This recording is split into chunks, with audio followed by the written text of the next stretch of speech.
30 years ago. For a number of our most knowledgeable listeners, including some with the erudition frequently to win our difficult ongoing contest, Name the Voice, she is one of the very few singers worth hearing today. Because of the warmth and passion of her vocal personality, she has become beloved by opera fanatics who have never even met her. Bianca Berini, it is a privilege to welcome you to WKCR. How did you get your start? Where were you born, Bianca Berini? Good evening and kissy for everybody.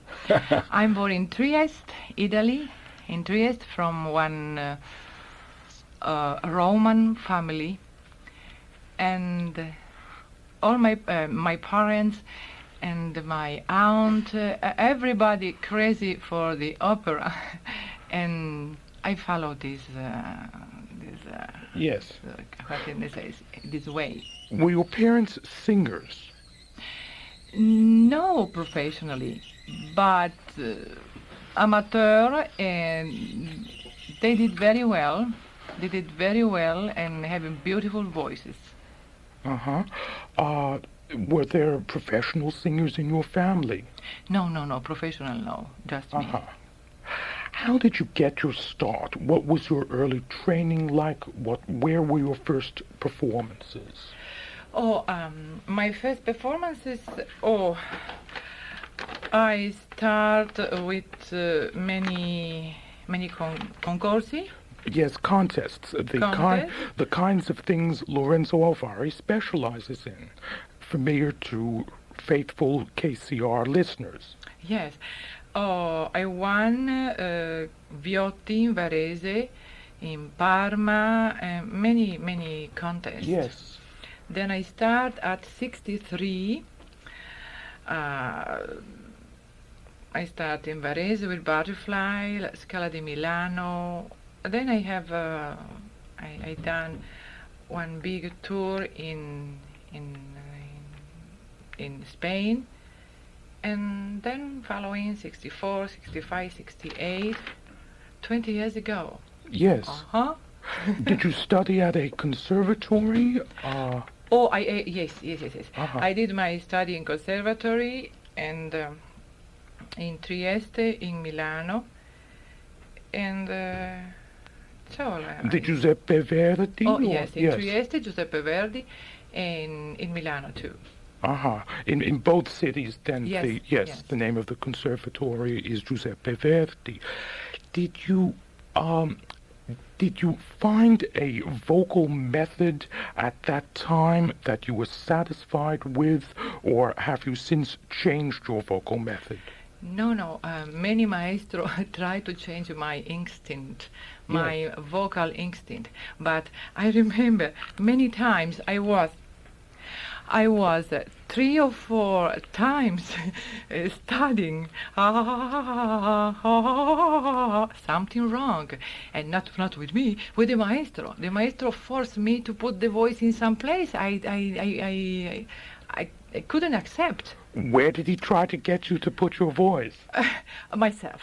Yes, but where did he want you to put your voice? And in my throat, in my ears, believe me, in all the place, unbelievable. I found the real myself with the beautiful last voice teacher, Luisa Palazzini.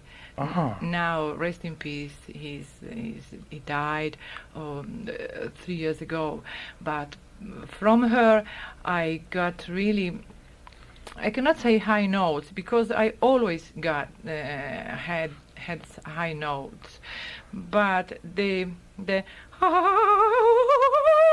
so something you can go free, free in high with agility. Yes, I've heard you do a phenomenal descending scale. You did a cadenza and went up to high E natural above high C. Now Bianca's a mezzo-soprano, and then you descended chromatically for 3 octaves to the subterranean E of a baritone. Yes. Extraordinary. But no, not like a baritone, like a good contralto. Contralto, it means to be tenore. This is the key. But it was easy for me. I don't use too much, otherwise I'm going to destroy the real color in my voice. Yes.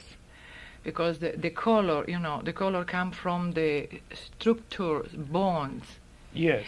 You born soprano, you born mezzo-soprano, or you born tenor, or contratenor, or bass, or baritono. We have to find our color. No. Our place in the bones is in the cavity, sphenoidi, sinusoidi. Sphenoidal, sinusoidal. Yes, to find the place where you are comfortable. Yeah. And having all harmonics, like an instrument. Yes. Like an instrument, like a violin. Yes. This,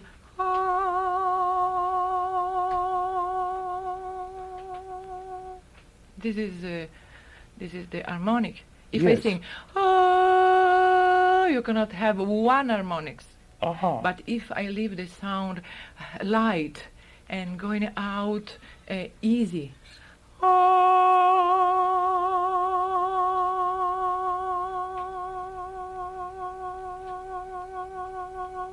you can feel the harmonics. With machine. Yes. We have machine, the electronic machine, it can cut. Yes. Can catch these, it's beautiful. Machines that display the overtones, measure them and display them. That's extraordinary. You sound like a bell in here. Then you feel that that baritones who try to become tenors, mezzo-sopranos who try to become sopranos, at least in some instances, are making mistakes. No, I cannot say that. Or if they feel comfortable to stay, I say, upstairs. Yes. They can do it. It means if they do this with honor, with all beautifully, okay, but they don't, is a pity. They don't do wonderful, is pity. Everybody can sing, if I am tenor. It's not true.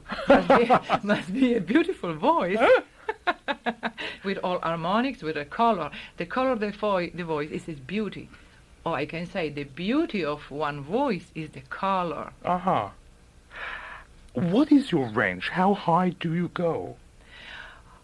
Oh, I can reach one power high C. Yes. Yes, and I can reach high C. Oh yes, but Easily. I've heard you sing high E easily. Yeah, but once in a while I can say. Just for having fun.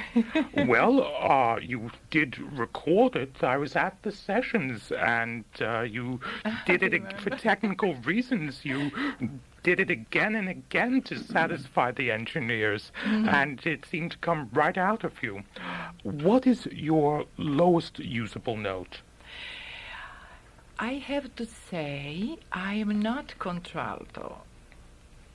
Because I have a long range voice. Yes. But I'm not contralto, really. But I can sing Silenzio, silenzio. I can see this sol, G. Oh, easily. yes. Yeah. Well, once again, I've heard you sing low E. Do you go lower than the E? You are terrible.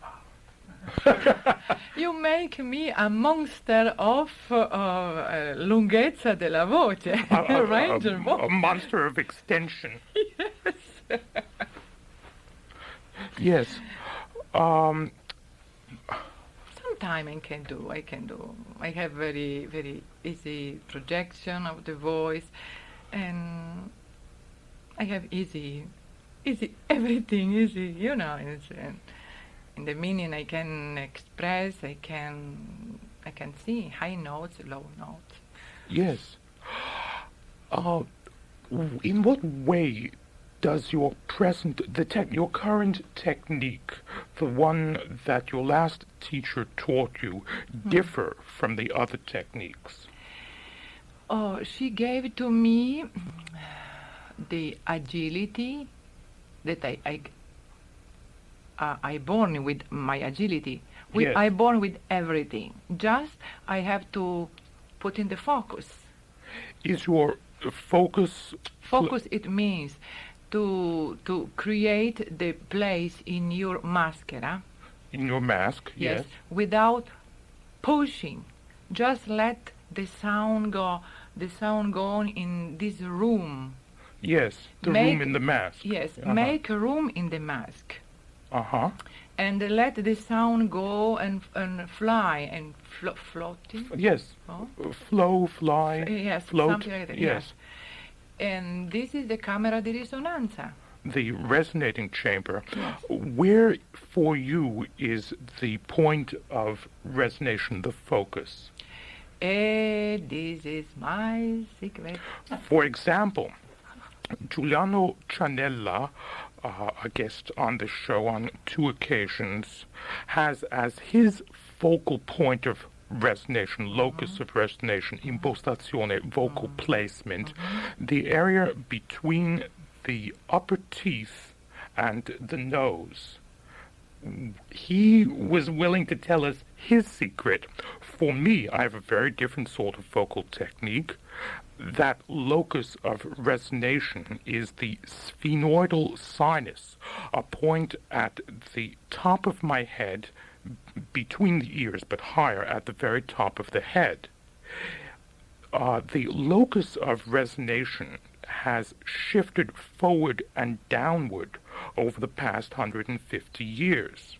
In Rossini's day, those who spoke of vocal placement placed their voices at the tops of their heads. In the 1920s and 30s, singers of the Gigli epoch, most placed their voices at the bridge of the nose.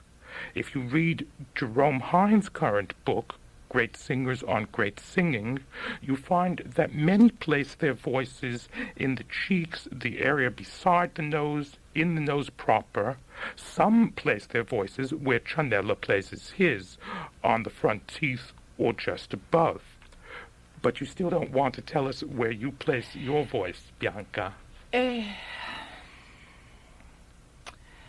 can say this. I should say this. When I start my sound, I make 3 points. Yes. In one. I have the veil. What is the veil? Veil, yes. Veil. Coane. Le coane, it means where we breathe. Yes. Okay, the end. The apertura. The opening, yes. The opening. And the aperture, yes. Yes, the tongue. We have the I don't remember the nerves here. The little I can see the little nerves. Yes. These put together make the high sound. Huh.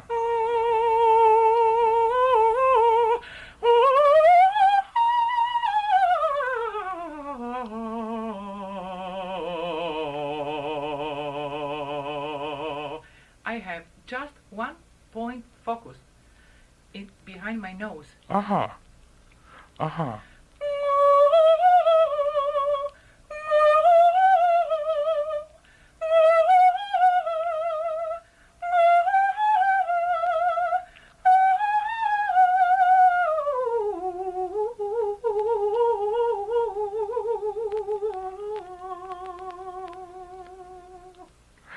Very simple. At no so beautiful, but very simple. It's astonishing. At no time, from what I can sense, did you in any way change your placement, your locus of resonation. No. I have one position for all notes. Yes. High through 2 or 3 octave. Marilyn Horne, for example, places very far forward in the face on low notes and on high notes places somewhere in the area of the back of her skull. She's wonderful. She's Yes. unique.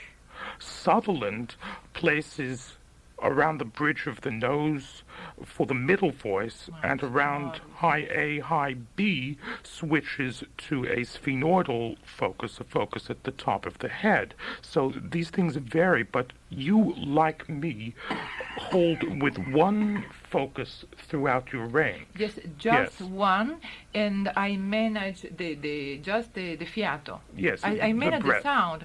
What I want to do, I can have everything I want almost. Yes. In my range, in my type of voice. Do you have a particular method of breath control? Oh no. No. No. The breath takes care of itself for you. Absolutely. I can make more the voice more the powerful sound powerful, Yes. but I can manage my breath. Bianca Berini, my guest, as you hear, is phenomenally articulate. We've got a great deal to speak about. The featured opera this evening is Verdi's Il Trovatore. We'll be hearing a live performance. Bianca, you've also brought quite a bit of other material, I believe, have you not? Yes, for my beloved audience, I have taped La Favorita in Bilbao. I have Armide Yes. from Carnegie Hall. I have Tritico, The Principessa e Frugola, Luisa Miller. I have the duetto Samson e Delilah with baritono Quilico. Yes, I expect Louis Quilico will be joining me here on WKCR as a guest at some point in the next month. Oh, wonderful. Yes. I have a chanson in do, O mio babbino caro. You know, I love O mio babbino caro. I'm always singing O mio babbino caro. I have Adrian Lecouvreur in New Orleans, Maria Stuarda in Barcelona, Verdi Requiem, Roberto de Verreux in Barcelona, Yes. with Bernabé Martí, the husband de Caballé. Yes. Yes, Caballé e Bernabé Martí. Or Don Carlos, one of my many Don Carlos I did. I took just one. And I have here from Dolores Castagnaro some love song. I would like to let you hear Dolores Castagnaro. Bianca Berini sing a love song in Spanish, in Italian. Plainly, I made a mistake. I scheduled tonight and next Saturday for Bianca Berini.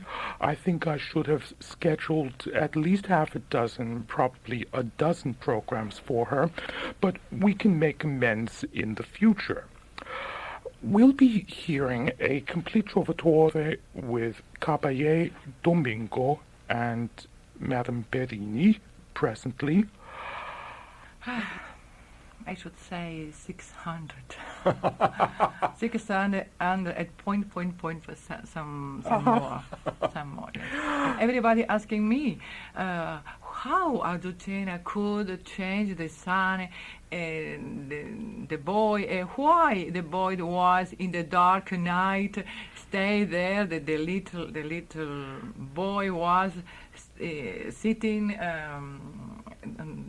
there waiting for, looking for one striga burning something. Which, yes. Yes, which.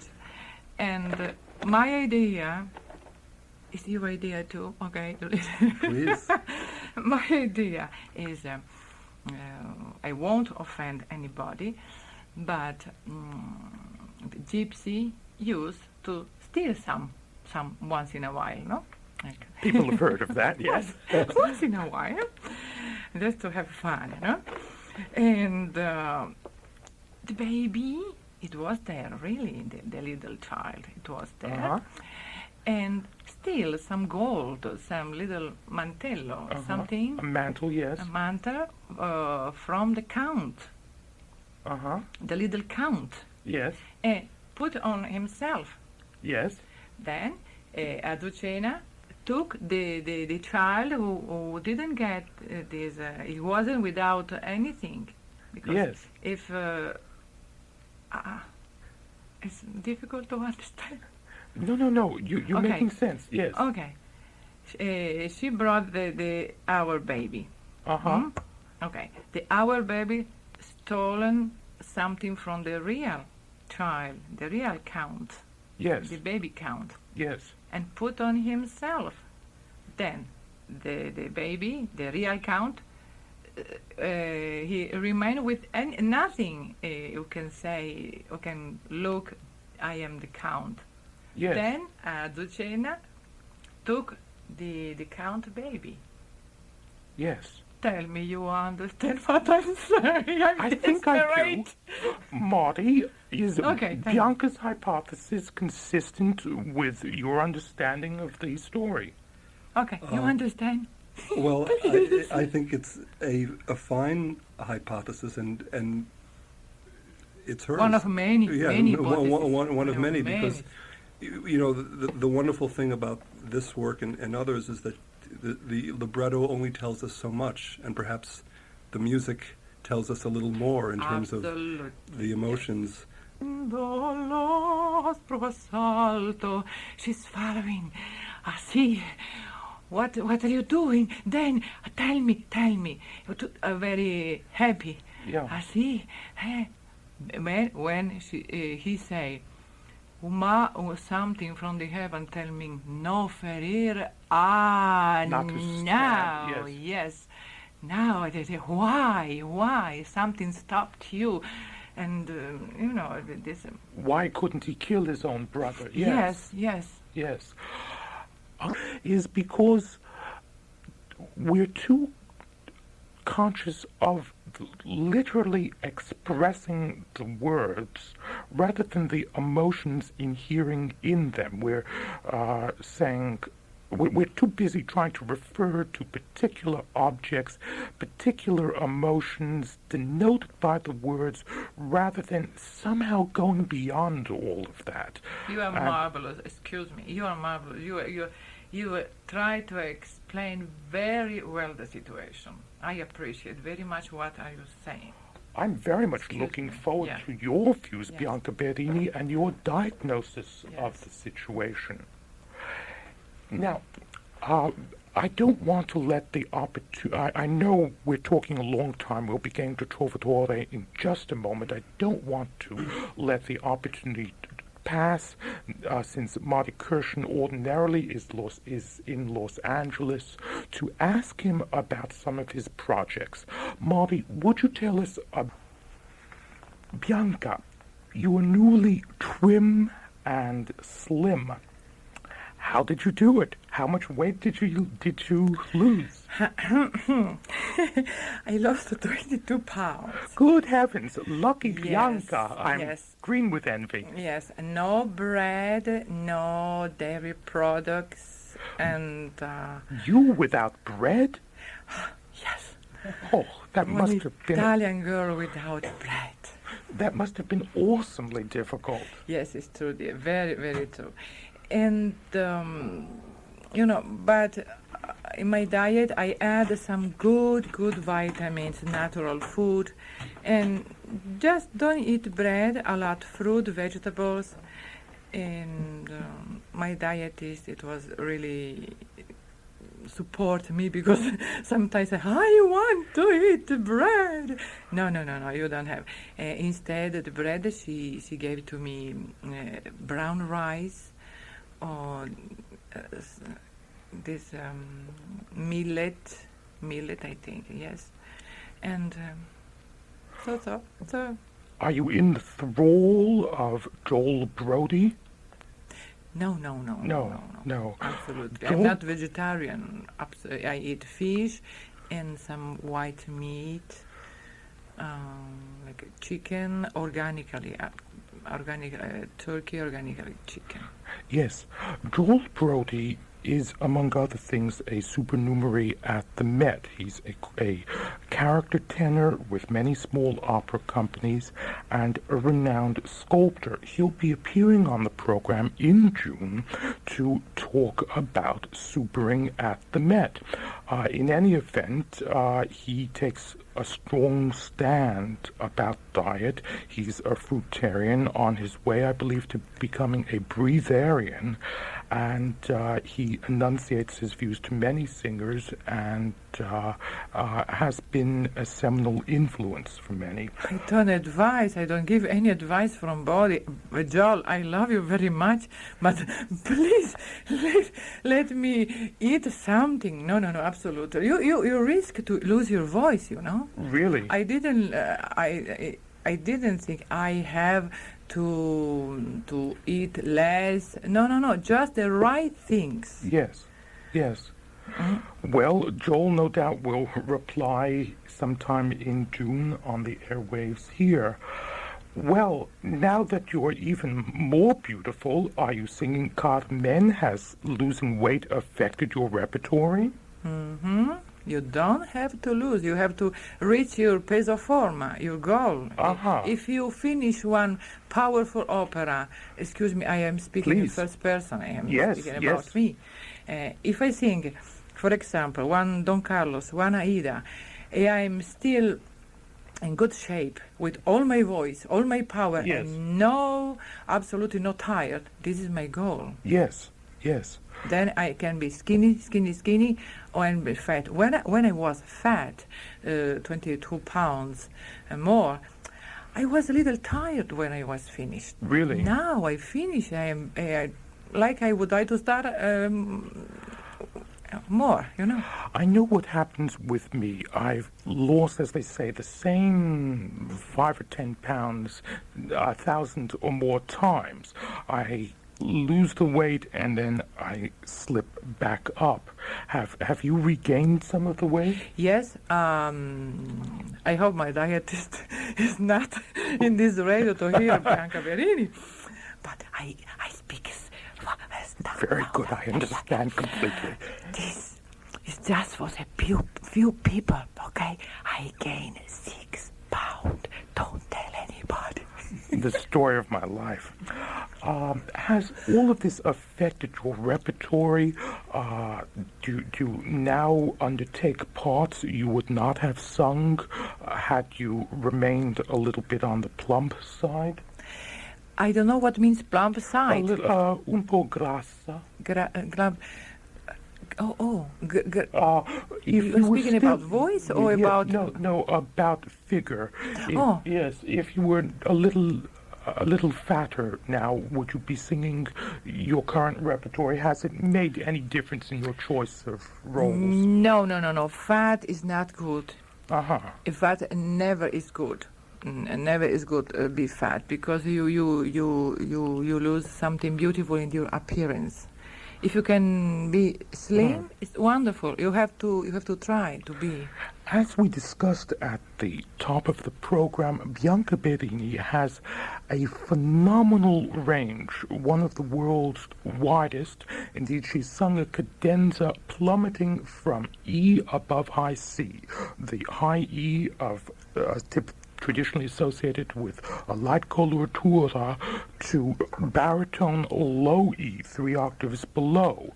Her roles range from Dame Quickly, which is in the cellar, to Adalgisa, somewhere up on the ceiling. Bianca, do you have to change in any way to go from Quickly to Adalgisa? No. I have to say, maybe I'm not so... I am a special Quickly, because I sing quickly with the bel canto. But I had a beautiful review and saying this word, finally. We had somebody, it was in Spanish. Finally, we had somebody who was not destroying or, look at me, like what a piece of paper when you do. Not tearing. Yes. This role. Yes. Yes. This Yes. is one review. You sing not only quickly, but adalgisa, and you do it without having to do what some of your colleagues require, without transpositions, without substitute lower cadenzas, without simplifications. An extraordinary accomplishment. Today, one very rarely hears the Norma Adalgisa duets in tone. I understand that Grace Bunbury and Shirley Verrett take the duets a whole step down. Sutherland and Horn a half step. Most singers put them down. You, who sing the lowest lying repertory for contralto, sing them in key, a remarkable achievement. I wonder what you make of the traditional substitutions some singers use. Okay, I can say in italiano, io sono una purista. You're a purist. I'm a purist. Okay, Bianca purista, it means sing what is real written. Do not add anything. So you don't believe in decoration, in ornamentation? When I heard for the first time one Maria Stuarda from some beautiful, my friend, opera singer. Yes. And add many. I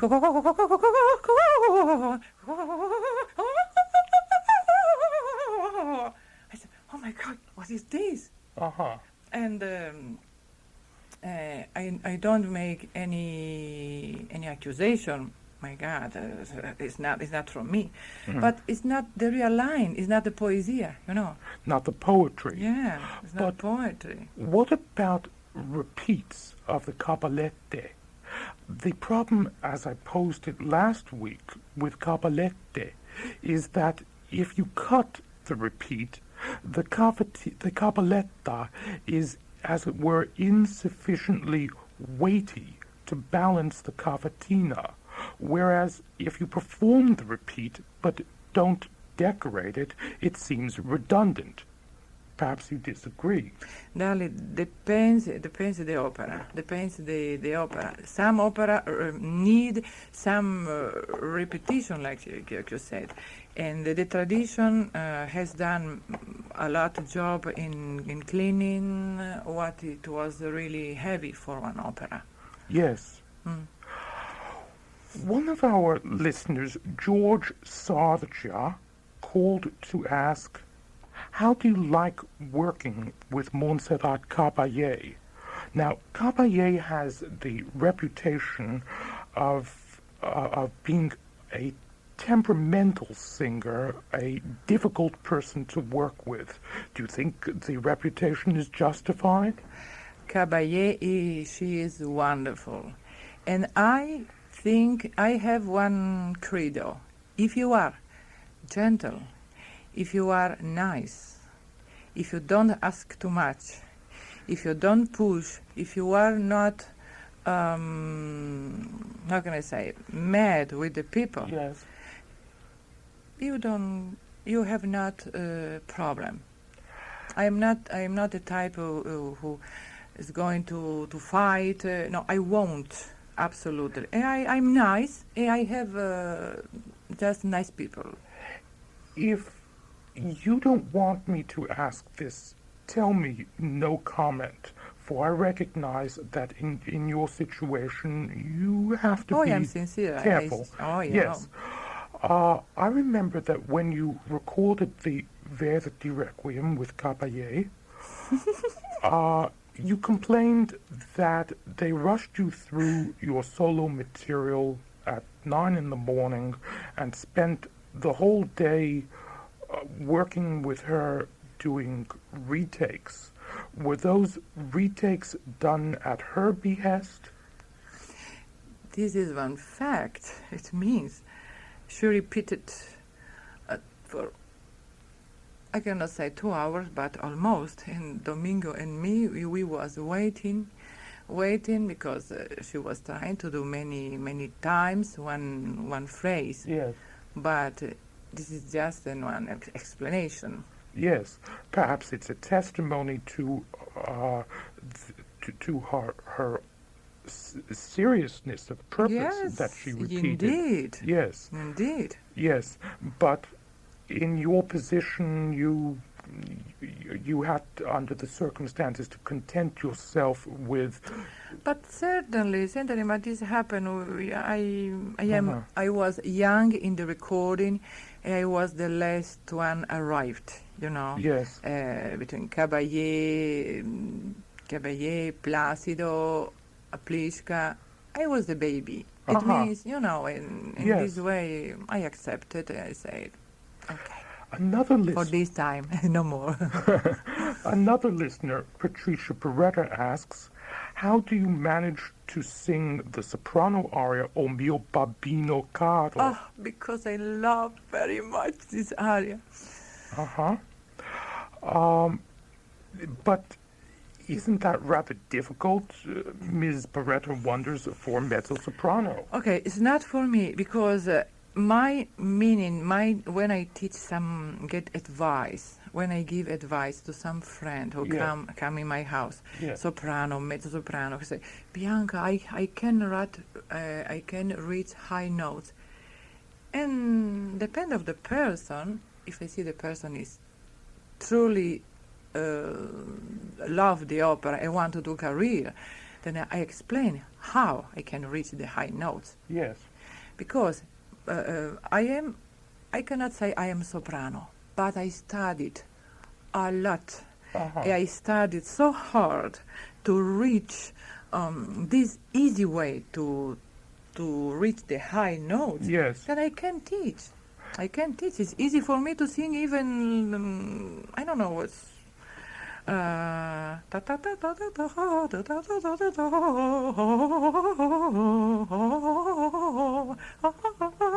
something like this.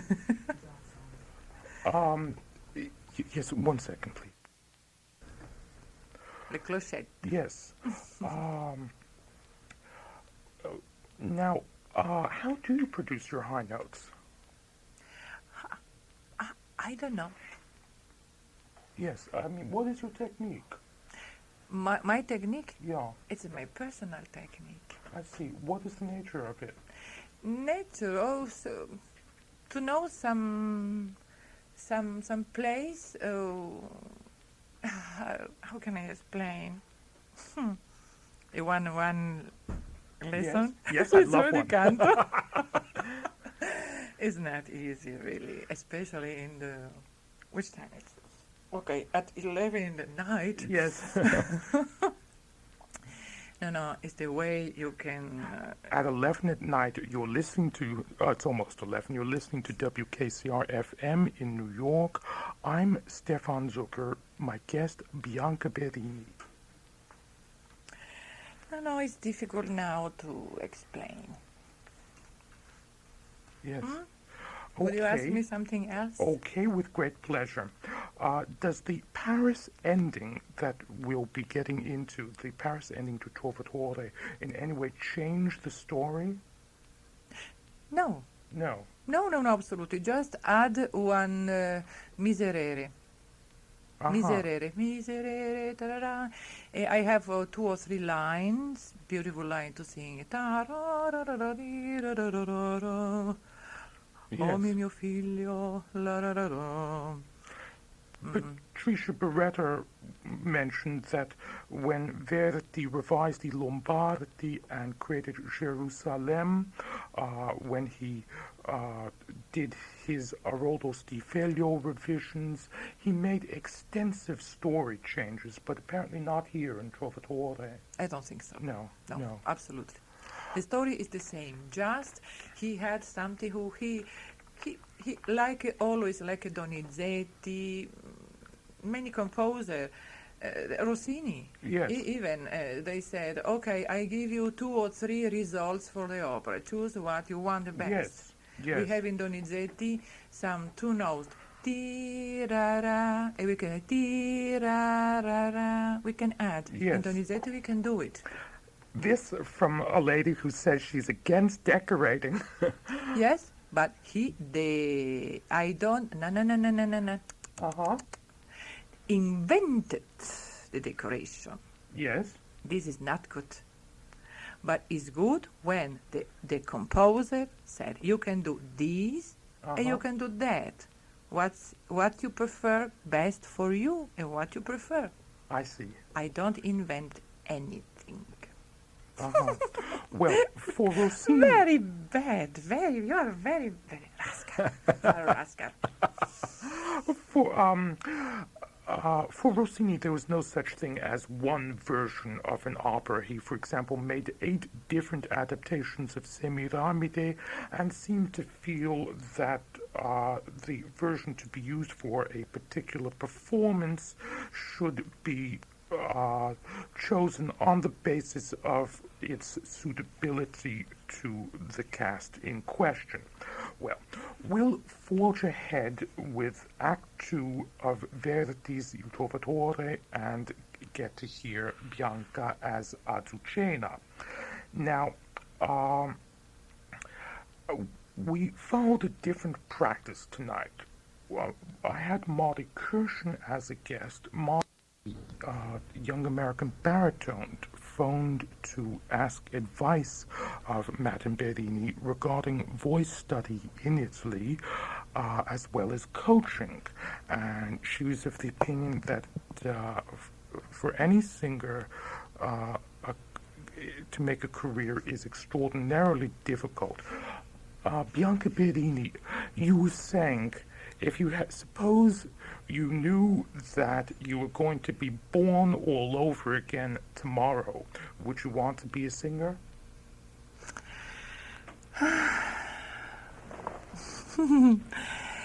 My heart say yes. My mind say yes. My voice say yes. But it's so hard, believe me. But you know, we must have our experience. And some philosophers say, till we have hope, we are alive. Then if you try, if you believe in something, you have to do it. What's the most difficult part of being a singer for you? No, for me, just for everybody. I think the discipline. Discipline. I desperately try to find somebody who can share with me my life. I'm not married. Yes. I have my fiancé, but this is sentimental life is always necessary. But to do sacrifice, no, I found anything, just myself. It means it's difficult. Yes.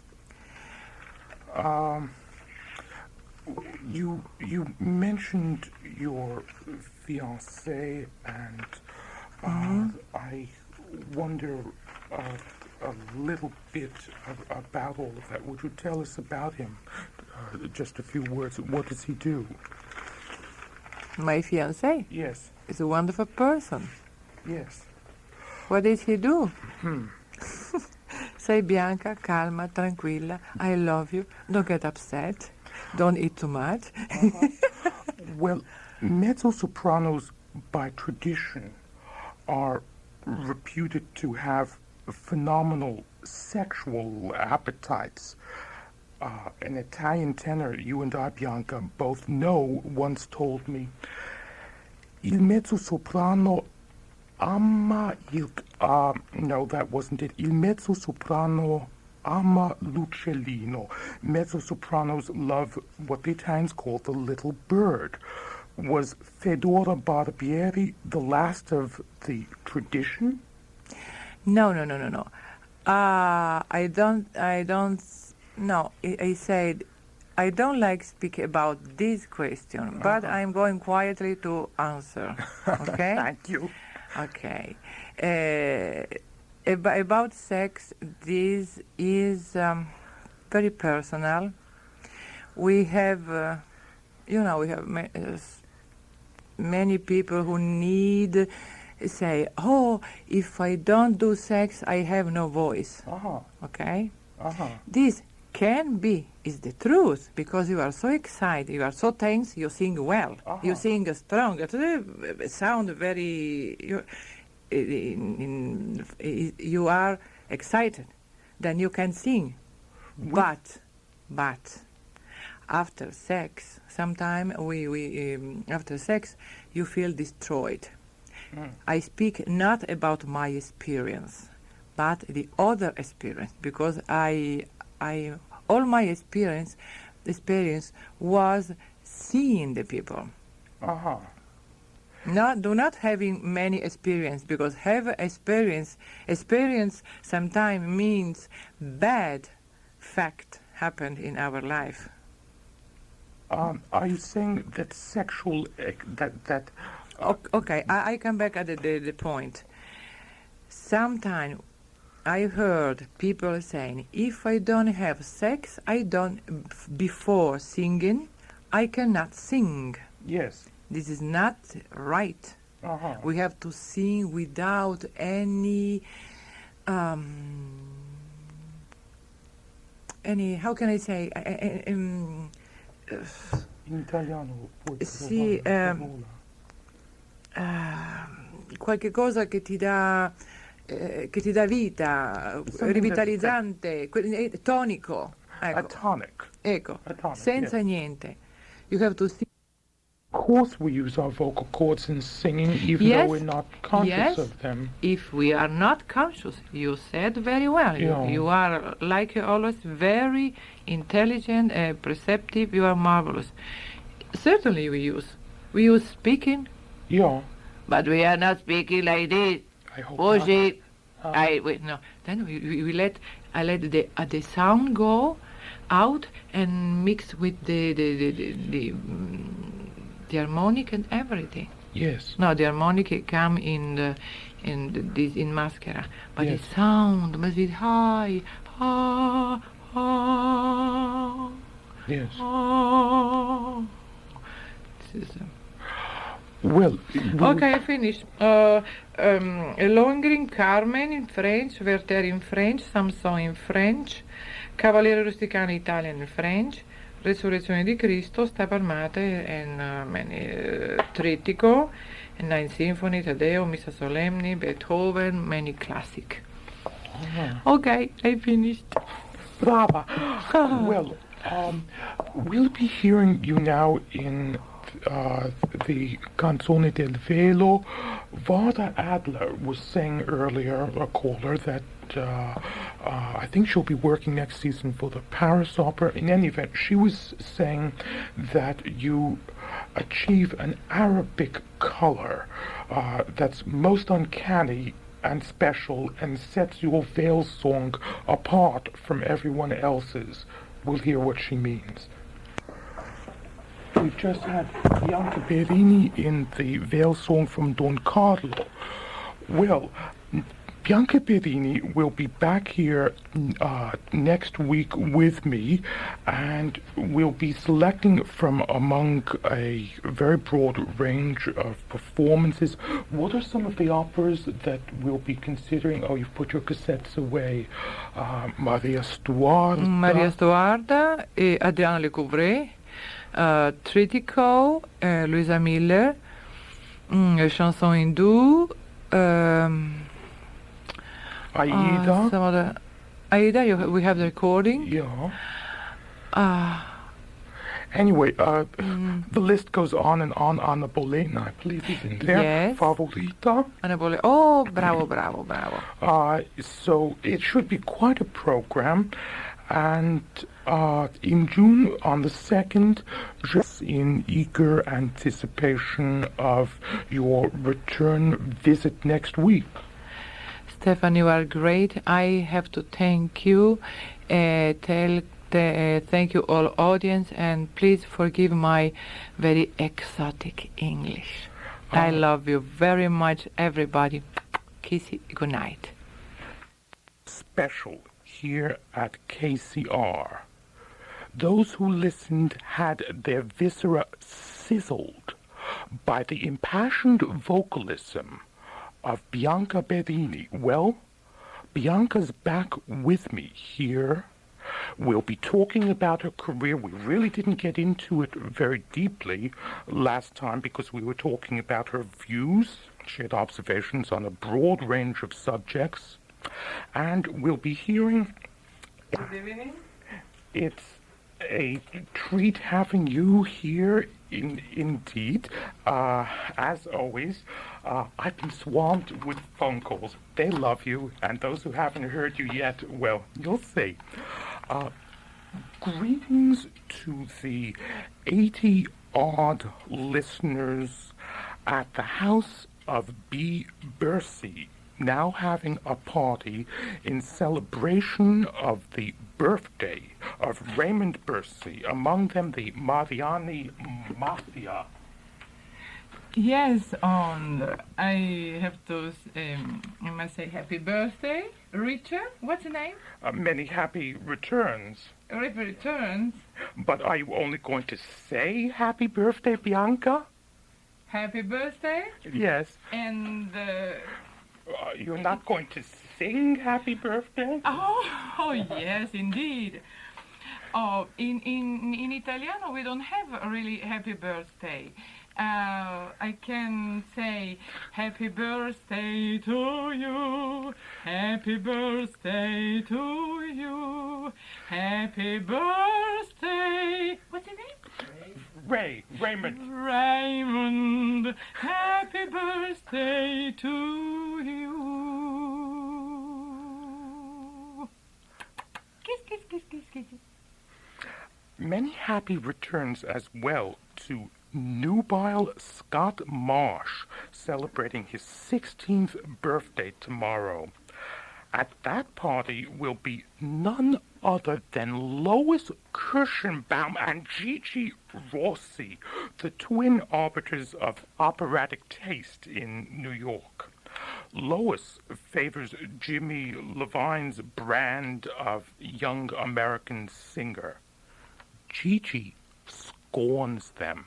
She loves impassioned Italian divas. Lois and Gigi together for the first time, the star chemistry will boggle the senses. Well, Bianca, what have you brought for us to listen to tonight? Oh, I have Don Carlo, the extra. It means the pieces where I'm singing with a soprano or baritone or whatever. And Favorita, Maria Stuarda and Anna Bolena. Then I have, we can start, if you want, with Don Carlo or Favorita. Whatever you prefer. Yeah, I have Favorita with Kraus, with Alfredo Kraus, in Bilbao, Bonaldo Giaiotti, il maestro è Maurizio Arena. Yes, which portion of La Favorita will we be listening to? Oh, no, the first act, the in tre, first act, and is first act, and the second act, and the fourth act. Subject for Bianca, and we'll be speaking about vocal technique.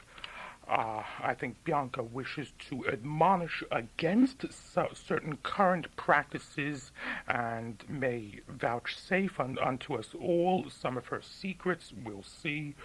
I'll ask her how her voice has changed over the years, how her interpretations have changed. More besides. Or 1 o'clock. Yes. What do you expect? I have to sing in this late time. No, I'm joking. I really don't know. I brought some O mio babbino caro, that I love very much. Cavaliere rusticana. O del mio dolce ardor, a Buchella. Well, meanwhile, first La Favorita, the years, and your interpretation. I'm sure when one voice finisce di studiare, viene fuori dalla scuola. Complete studies. Yeah. Complete studies, and the voice is more beautiful, more velvet, more soft. E poi con gli anni, Over the years, you gain some more coraggio. more courage. Sì, e ti butti di più, ecco, ti butti a cantare di più. You put yourself into it more. Yes, I don't know. When I heard Maya Zucena of, it was in Philadelphia, 69, I think, 69 or 70s. I said, "Oh, Bianca, you have beautiful voice." Really, it was so velvet, so pure notes. But I don't know. We gain in some place, we lose many some other. But I'm not sure. So you feel that perhaps your voice was more sweet, More angelico. More angelico. More can angelic. I say? Yes. Because if I want to do one trovatore like 10 years ago, I can do it absolutely.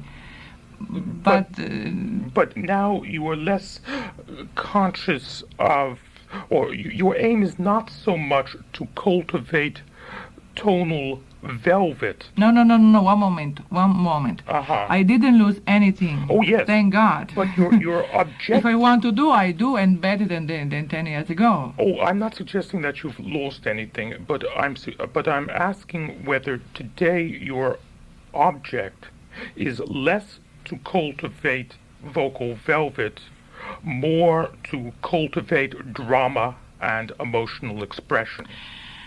But when we are in the age, quando gli anni passano, Yes, as the years pass, we have more experience. Abbiamo altri cieli. we have other horizons. Yes, sentiamo di più. E poi un'esperienza. Proviamo qual è il modo di dare di più. Per esempio, io nel Trovatore, I nostri monti, it was always ai nostri monti, questo uguale, però some other place. Let me just translate for a few moments. Bianca is saying that experience gives us the understanding to give more of ourselves, and she's illustrating that point. Bianca? Yes. And I was saying, Ai nostri monti. sì, ai nostri monti è uguale, però when I was singing le sciallate sgarri, now I do le sciallate sgarri. Maybe it's better or maybe it's worse. I don't know. But I know the audience is really very, very happy with this, because they said, "Thank Madame Berini, you gave to me really goosebumps." How do you say in Italian? Pelle di gallina? That is a pelle d'oca. Uh-huh. Pelle d'oca. But we are speaking about Trovatore. If we are speaking about Norma, it's another meaning. The sound are really beautiful. Scombra sacra selva, compiuto il rito. In short, you're suggesting that as Azucena, your treatment of the vocal line has become more jagged, more angular, with greater emphasis on certain accents But and dissonances. who start to say that he's more strong? What did you say? I think you are painting Maya Zucena like too much strong.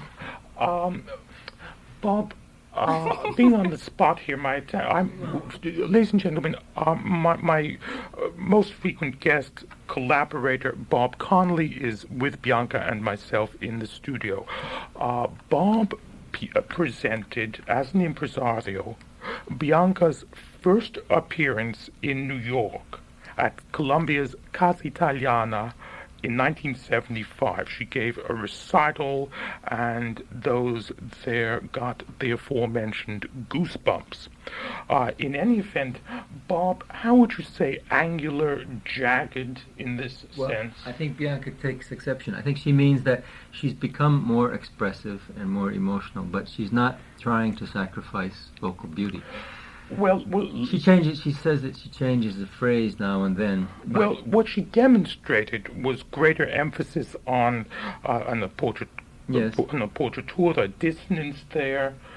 Bianca, what do you have to say about all of this? But she doesn't want us to think that the singing is less beautiful. I think this is what she... Yes. Yes, this is... Respecting Norma, the difference for you between Adalgisa and Azucena is what? The former has to be sung. Certainly, Azucena is, like I said the last time, is a paint with a very broad strokes, forti colori, strong colors. Yeah. E Norma invece è more soft. Bianca, è meglio che tu ti senti là, perché qui non puoi vedere la mia bocca e non puoi capirmi così facilmente. Completamente, sì. Yes, I'm suggesting she reseat herself. She's not following me less yes, well. Yes, but I have to change my mic. I'll do that for you if you like. Okay, we start the Okay, favorite. very well. So anyway, your Norma, how would you your Adalgisa, how would you characterize it? Che è la differenza tra la tua Adalgisa e la tua Azucena? La mia Adalgisa, my Adalgisa is very molto dolce, sweet, molto virginale, dolce. Virginal. Cosa posso dire? Tecnicamente perfetta. Technically perfect. Con with the high C, with all agility. Yes, yes.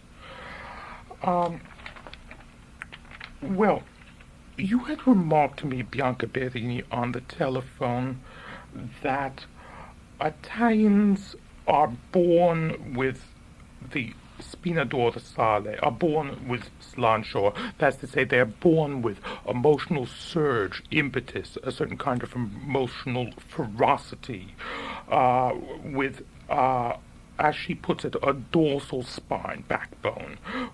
Anglo-Saxons, you said, are less temperamental.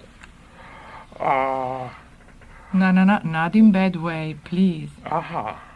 Don't get me started. Anyway, you were preoccupied during that conversation with the lack of slancio, the lack of emotional surge of many of today's singers. And I wonder whether you would care to address that here on the air. I'll let you speak. Bianca is trying to be diplomatic. She doesn't want to offend any portion of our audience. No, I don't think she means that Anglo-Saxon singers are without temperament. Yes. It's a different temperament, yes. He's helping me. bravo with my English. Again, each race has its own music, but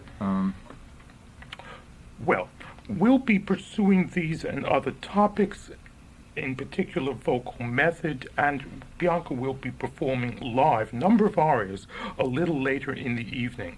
For now, more of Will Never Be the Same, the tumultuous, impassioned final act of Donizetti's La Favorita, with one of the reviews extolling your performance of Leonora in Favorita, calls you a falcon. It's a French term. Would you explain to the audience what it means?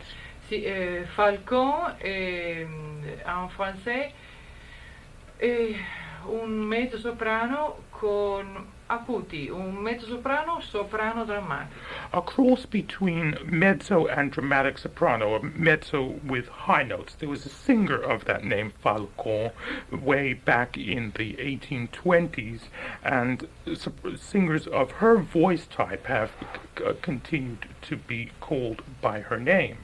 Do you think that that's an accurate description of your voice?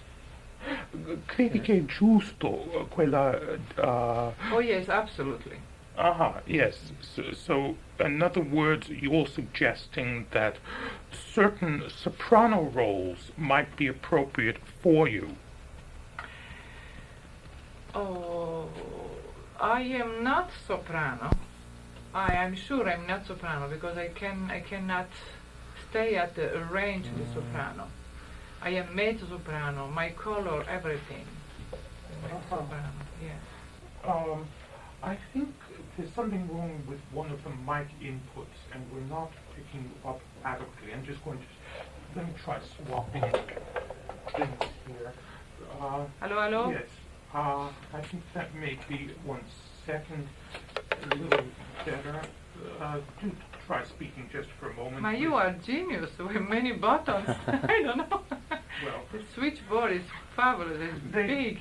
They know that they are listening to WKCR-FM in New York, the home of technical difficulty. In any event, regarding vocal technique, you feel that we are, in certain respects, in a decadent age, I believe? I have to say yes. Yes. Yes, and I don't know if it's because the voice teachers are not so quite many. We have many, not too much voice teachers. But this is what happened. It's true. Yes. Well, the difference... Well, maybe you should describe for us your singing method.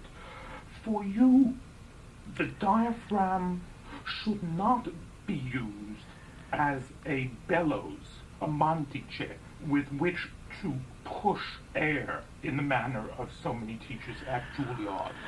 For you, the ribs are kept how? Okay, this is my personal meaning. Okay, I won't make any judgment, but I know I start 20 years ago make my career in this way. I'm still here. I'm sure I'm going to be here till 90 age. Okay. Well, how do you breathe? Okay, very normal, like a baby does, like this, and you take your ribs open, la cassa toracica aperta, like you see me. You keep the thorax, the chest yes. open. And in this way, you have diaphragm go in the back, go down in the back, and you have 2 or 3 liters of air. You have many 2 liters of air. Or air inside, and you can do your agility. Now I'm speaking high, like flying, and I have my shoulders very free, I can move, I can sing, I can acting. May I feel with my hands what happens when you sing? May I put my hands on your body as you sing? Certainly, I have to move. Yes, get a sense of what's happening. Ah, fortunato uomo. Yes, I'm very fortunate indeed. Yes. Cosa facciamo? Face the mic just a bit, if you would. Oh, ok. Yes. Facciamo la respirazione? Yeah. Ok. Ok, questa è la respirazione. So I feel the muscles push out just a little bit. And when in the vocalize,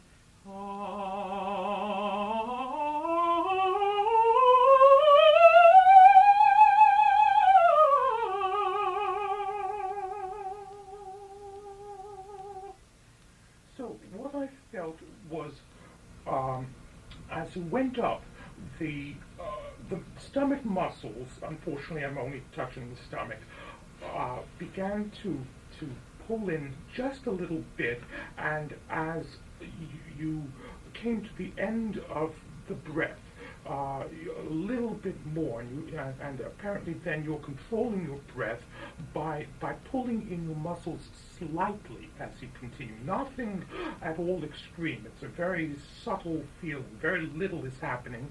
A very lovely vibration is being transmitted into my body it's from free. hers. Yes, but it's free. It's free. Then we have my diaphragm that in the back help my hair sustain my pulmoni, Your lungs, yes. To go out till they finish my hair. Yes. Okay, we can have another. Yeah, try. with pleasure. Wait, please. I'm sorry, I've got to adjust the board here. We'll end up with a lot of distortion.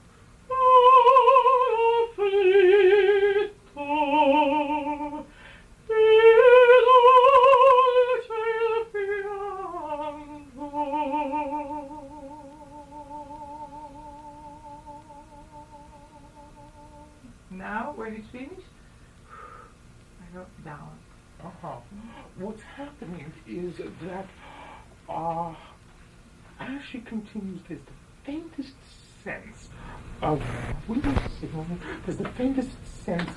contraction there across the stomach and in the area of the diaphragm. Then what happens is, I'm sorry, ladies and gentlemen in the studio, we are on the air. Then what happens is that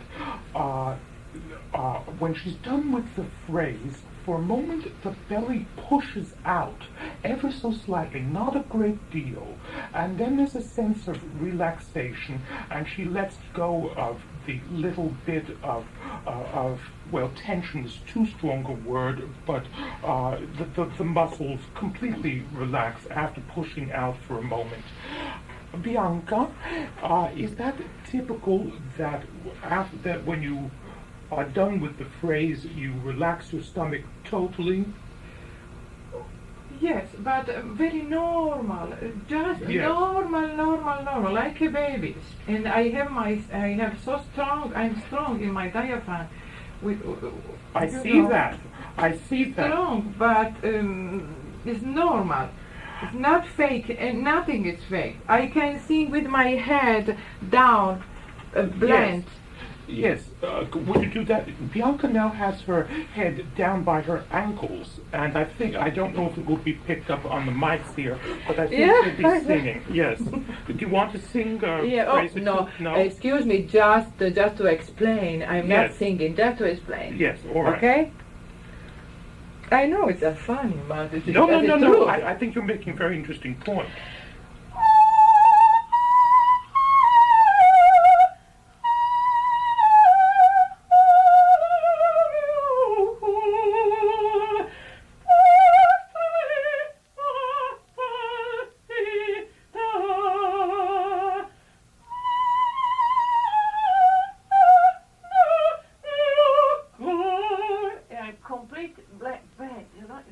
Sung with Bianca's hands down by her toes, just off the fingers just off the floor.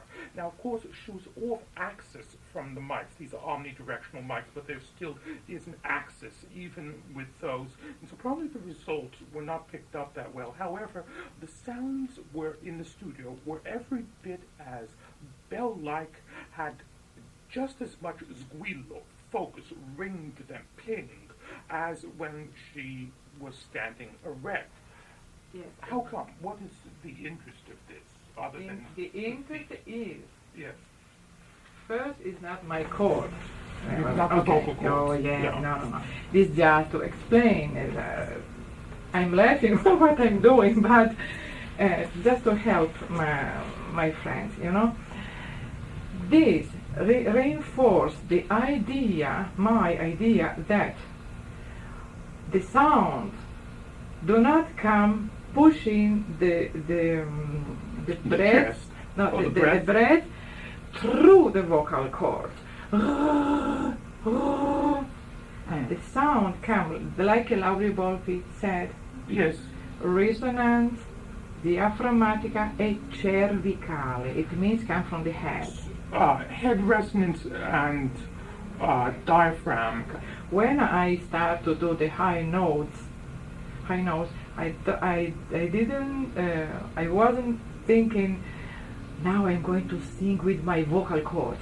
I don't have vocal cords. I don't have pharynge, larynge, glottis, nothing. She's not conscious of pharynx, larynx, or vocal cords while Just singing. the sound comes from the behind here, from this. Comes from the top of her head. No. Here, In between the ears or next to the ears, just forward of the ears. yes, this is idea, but really the voice comes the right place from the glottis. It go into the choane. It go out, and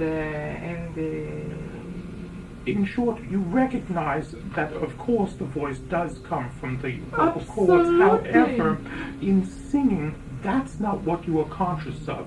Instead, you're conscious of this area between or just this in is just front a of your feeling. ears. Yes. I have a feeling because the voice when we go in the cavities Yes. sphenoidi, sinusoidi here. Sphenoidal and sinusoidal Yes. cavities, yes.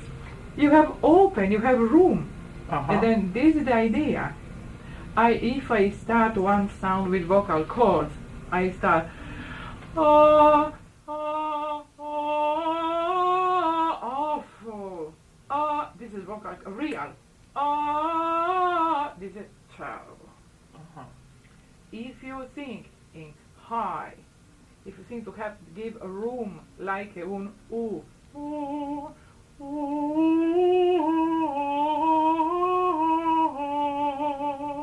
this is real sound. You see, you have the sound in this room. This room in the cavity. Yes. Now, you've mentioned that you keep your diaphragm low, but your uvula and soft palate raised. A little while ago, during La Favorita, you opened your mouth and sang with your mouth open and your tongue down, and I couldn't help but remark that where I live, to park in the garage costs $150 a month, and that if I had a car, I would be able to save that by putting it in your mouth. It's a cavern, but more, you kept your uvula and your soft palate high. What is the significance of that? The significance is everything, because in my idea, I Yes. repeat, my idea, but with my idea I can do everything. Soprano, mezzo-soprano, agility. Again, I've heard Bianca sing high E and the E above high C, that is to say, and the E 3 octaves below in the same chromatic cadenza. You remarked the uvula is the maestro of bel canto. Yeah, the maestro del canto. Without this organ, we can do nothing, anything, because the uvula permits to do this.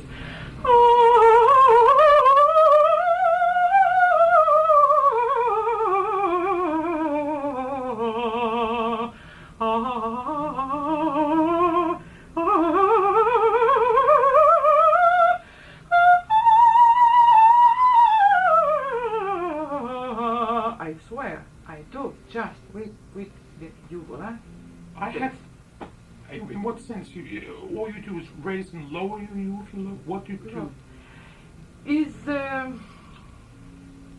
I manage, I control this the sound, manage proprio elaborato It dall'ugola. is worked by the uvula. Elaborato.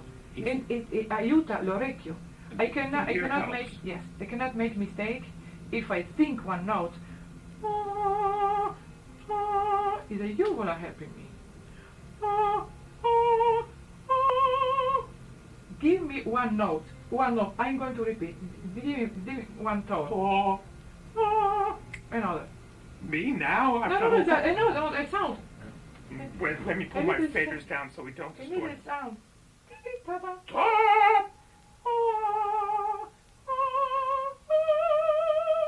My uvula is a question for brain, uvula, ear. Three together make point, make in the focus the voice. Ordinarily, when you sing, I get sympathetic vibrations in the forward part of my face, the area singers refer to as the mask, the area above the mouth and alongside of the nose. But now Bianca, as you're singing, I find that I'm getting sympathetic vibrations further back along the top of my head. It is as though you have adopted my vocal placement instead of your own, my vocal placement being the top of my head. This is yours. Yes. Mine, I can say, specialist for myself.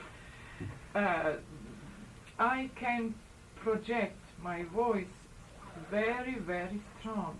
Yes, but now it seems to me as though you have changed vocal placement in making these demonstrations. Because I cannot sing so hard in here. Yes. It's a little studio, I cannot In sing. other words, when you're singing at the Met, you're the locus of resonation for you. If you want, I can do a big sound, but Let me pull my faders down and we'll yes, be but okay. we cannot do.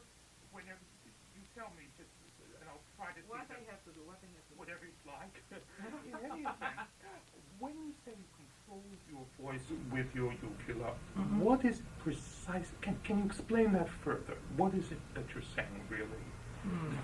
It's elusive. It's difficult to get a handle on. Yes, it's difficult. This becomes diventa, no? Yes, it becomes. Becomes when you study, when you concentrate.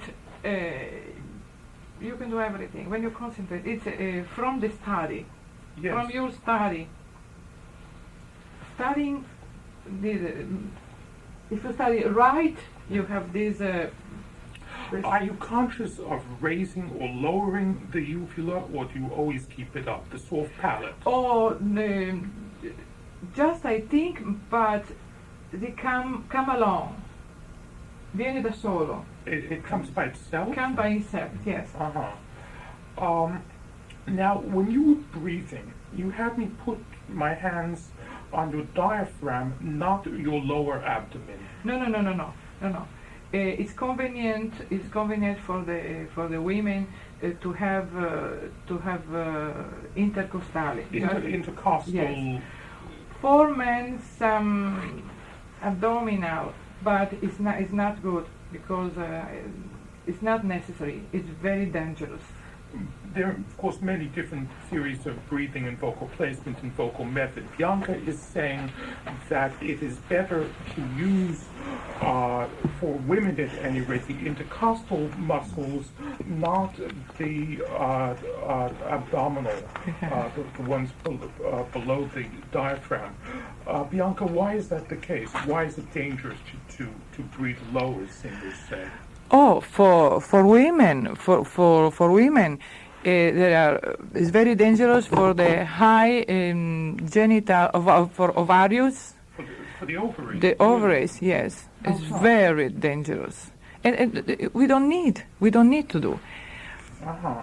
If you breathe, if you take a breathe, you sing high, like I explained to you. Come si dice la cintura? Dalla cintura in su. Dai waist in su, da cintura in su si può avere molta agilità. We can have agility in the legs and in everything. We can feel free. We can sing.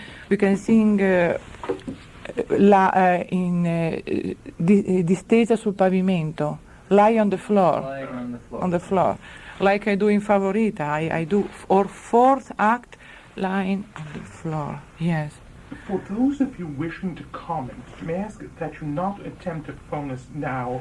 I'll only cut you off without answering the phone here because it's disruptive and certain sounds go out over the air. Once we have music playing, of course, feel free to telephone. Unfortunately, there's certain people not hearing this. Sorry, you'll lose your time. Well, what will we be listening to next? Oh, I have Don Carlos. Gorgeous. Yes.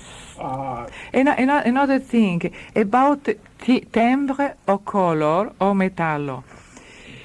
Vocal timbre and yes. She says vocal metal. Yes, the color is determined by the harmonics produced by the vocal cords when they are reinforced by the conformation of all of the resonating cavities, or chamber if you want. Correct study will give 100% of the harmonic, the sound.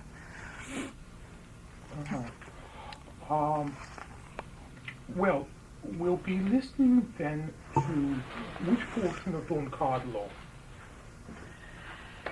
We can start for the first la canzone del velo.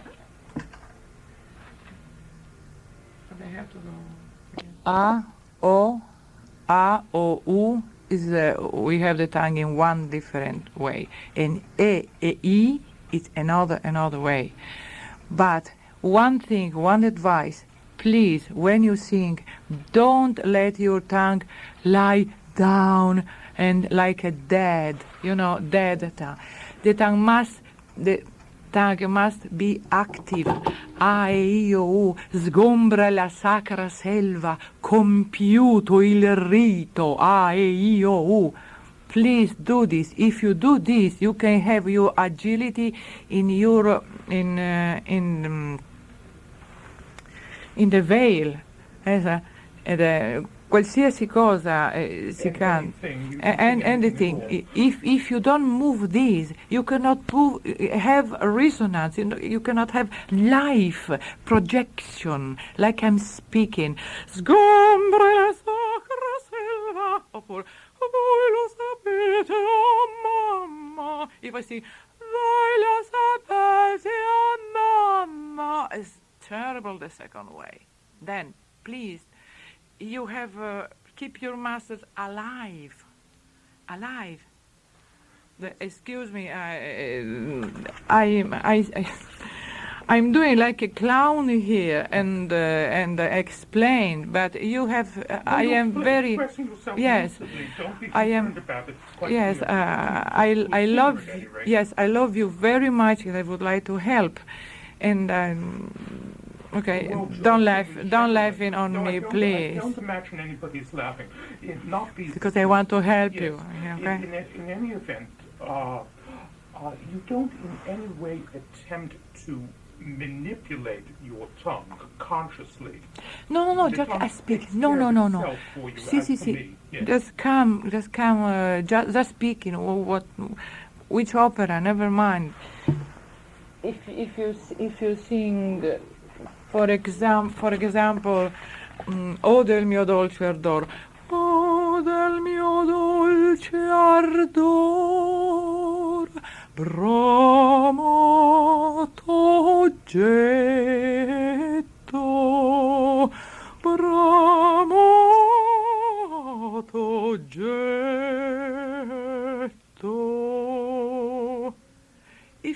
If I should sing wrong, now I'm going to try. I don't know if I can. With my tongue light. Okay. Oh, del mio. Change everything. Oh, del mio dolce ardor. I cannot. Look, it's terrible. The first time, the right time is way it is this. Oh, del mio dolce ardor, bramato getto, bramato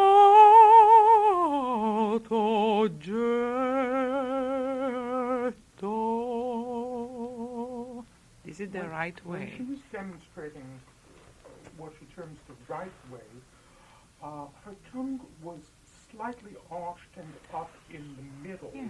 pulled back, perhaps half an inch from the lower teeth, when she, for the most part, but fairly active in connection with diction, not remarkably active, but somewhat active.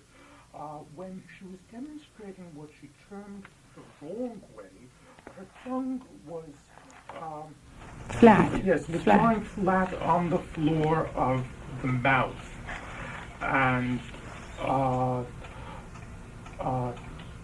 wonder who's phoning us and driving us nuts in here. Phones are going incessantly. In any event, the tongue was lying flat at that point. Well, shall we forge ahead with Don Carlo? Yes. I don't mean to cut you short. You have further No, observations dear. It's about okay. what's It's going on. okay. Splendid. Okay. Splendid. So, which portion of Don Carlo will we? No, we start veil song, chanson de veil. Yes. Veil song, yeah. Last week, I relayed the comments of a listener, Father Adler, who was intoxicated by what she termed your Arabic inflections there in the veil song, and we had some discussion thereof. In any event... Molto, yes, moltissimo. Yes. Very much. Yes. You performed Lola at the beginning. Yes. Not yet. Yeah, I remember. Back in '64. Yes. What was she like to work with, Magda? Come collega, come stata? She was always a lady. Uh-huh. Yes, a lady. Yes. Diva, a really diva. Yes. Well, really diva, we'll be hearing you now as Eboli.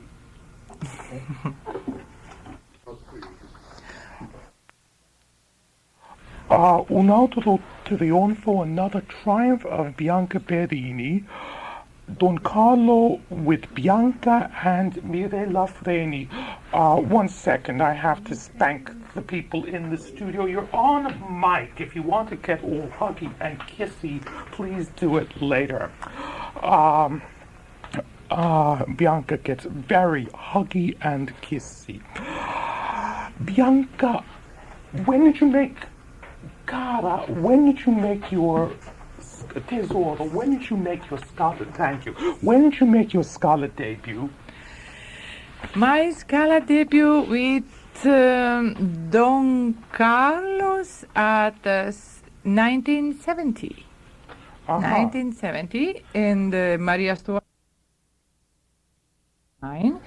We start to be a little baby in the scholar in Scala. Yes.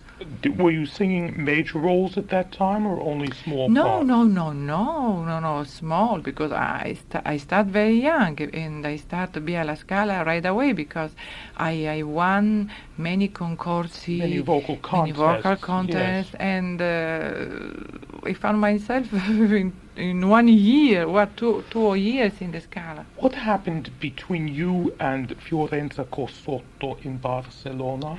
Oh no, nothing special, but usual, not for me. Usually between opera singing, one day I was singing. You are teasing me. I'm not teasing you. It's hot stuff, and I know they want to know. You know some. Okay. I was singing Anna Bolena at 1972 or 73. And Fiorenza was there. We say hello, how are you? It's okay. She was with a little machine, a tape recorder, and taping my Anna Bolena. And one friend told me that later. And she was speaking with her friends. And one friend asked, but who is singing? Bianca Berini? And Fiorenza said, who? Just this. Uh-huh. Who? Bianca Berini. Who is Bianca Berini? And so, And she was there typing my Anna Bolena. and what did you do to show her who was who? I don't understand. What did you didn't you show her something in Maria Stuarta with a certain high B natural? Oh yes, but this happened not with her. No, for another mezzo-soprano was there, and I said, oh, I have to do something special. And in Maria Stuarda, I was at La Scala in Barcelona, 78. And dove la posta, latte di tue corone, l'orgoglio, dove? Oh. I did one high B natural. B natural, yes. Yes. It is An not interpolated written. note. Yes. Even though in general you frown on interpolations. Was it the case then that mezzo herself didn't have a high B natural? No, because I never do this kind of challenge, but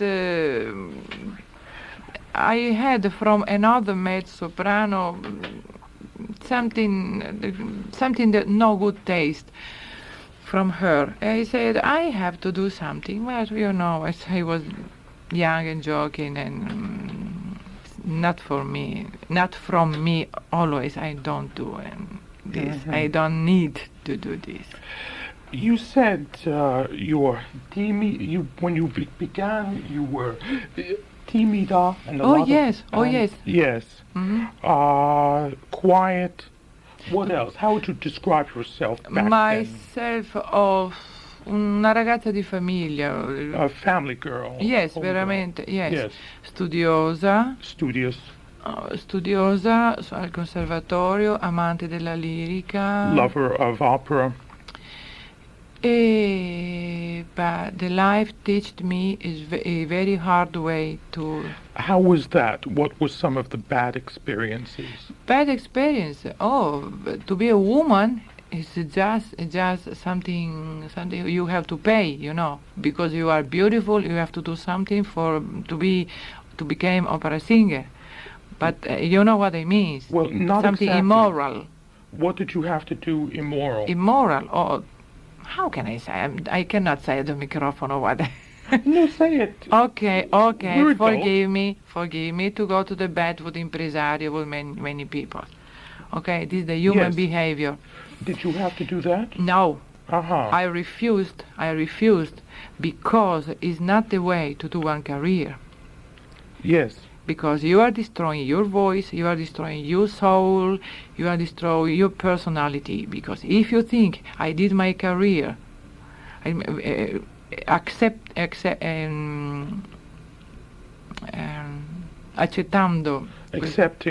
accepting this way, I don't know if you can have, if you are proud of yourself. I don't know. Io non sarei proud of myself. I would not be proud of myself. Io ho fatto la mia carriera. I did my career tranquilla, and I'm very happy because I have my body in good health, and I have my. Yes, I'm young. I'm still young. Very much so. It was an exciting experience placing my hands on your diaphragm. When you say you have your body in good health, are you suggesting that other singers have venereal disease? Oh, no. What? Che hanno la gonorrhea? Oh my goodness! No, what dici che... No, Okay, apparently she's no, not my saying goodness! that. No. You are telling very strange things. I thought you were saying good that... health. It means. It seemed to me you were linking that to sexual behavior in some way. No. Forgive me. Then I mistook you. I thought there was an No, innuendo dear, there. no. We are speaking about good health, muscles, the reaction of the muscles, your body, like un atleta. Yes. What difference would it have made to your career if you had done those things, in what way would your career have been different, do you believe? Yes, I'm sure I would be used in maybe more bigger career, but now sarei già finita completamente. Had she done those things, she would today have been nearly finished. Why? Why would... Because when you do...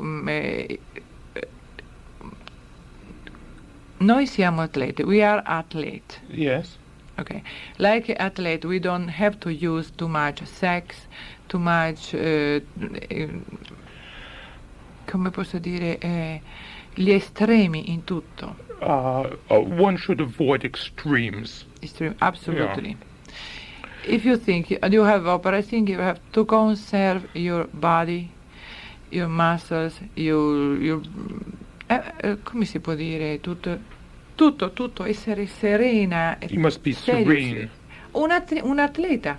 Like an athlete. Okay, questo è tutto. This is, Actually, though, many of the people who come backstage, many of the men, after a performance, are not interested in women at all. On the phone with me, you were drawing... tell me if you're uncomfortable with this line of questioning. Mm-hmm. On the phone, you were drawing a distinction between the froscetti who come backstage and the eterosessuali, between the straights and the gays. Okay, no, I can understand, yes. Yeah. The gay people are often our friends. These gay people are very lovely, and they love you or they hate you. But just is one, it's just a posture, you know, è un modo di fare, ma sono molto carini. They're very dear. Yes. On the phone you remarked they're like sisters. Oh, absolutely. When I have something jewelry, something money, jewelry to keep, to be safe, I can give to them everything. I'm be sure I don't go to lose it, you know. I believe you're in the position of some other divas that certain gays have become very devoted to, very attached to you. Yes. They are willingly your slaves, in a sense. No slaves. No slaves. No too slaves. Strong. No, yeah. But too strong. Yes, but very friends. They love our friends, our sisters, and help us very much. I have many friends in France because I did a big career in France. In Spain, less, but in France, very, very Marseille, Nice, Toulon, Paris, really very lovely people. Then it's not just here at the Met that the Backstage crowd consists to a surprising extent of queens. Oh no. No. They are in every place, and but I have to say that they are my friends if they are discreet, you know, discreti. Yes.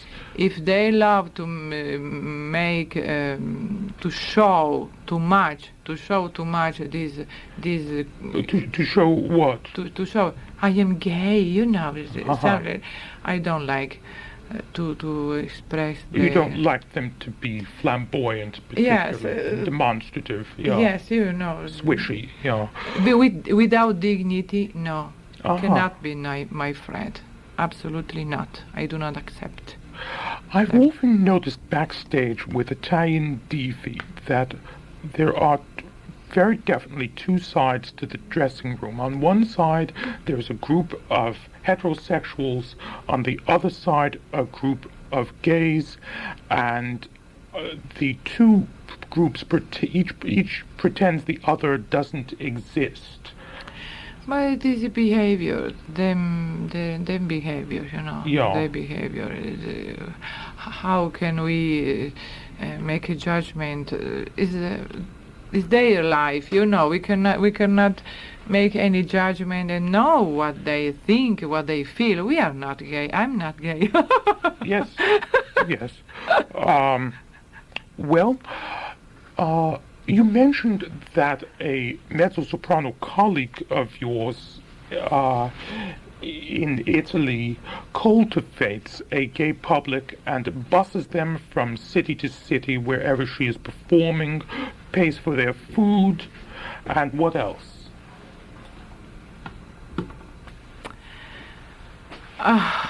She has them whistled, as to say, whistling in Italy is a manifestation of hatred towards a singer. I spoke with you. I just was talking about what happened, but I don't have any other comment. Okay. Any other comment. In short, this particular colleague of Bianca's has the opposition whistled at and herself applauded. Well, you started then as a quiet home-type girl, and you were thrust into the tumultuous, frequently acrimonious world of big-time opera at an early age. La Scala, with all its intrigue. Somehow you survived, you flourished. What happened after La Scala? Where did you go?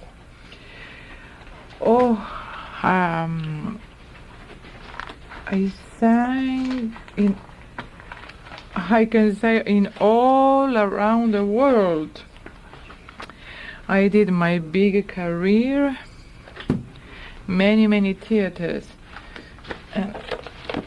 You've got a big list as big as, yes, as Leporello's catalog there. If I start. Yes.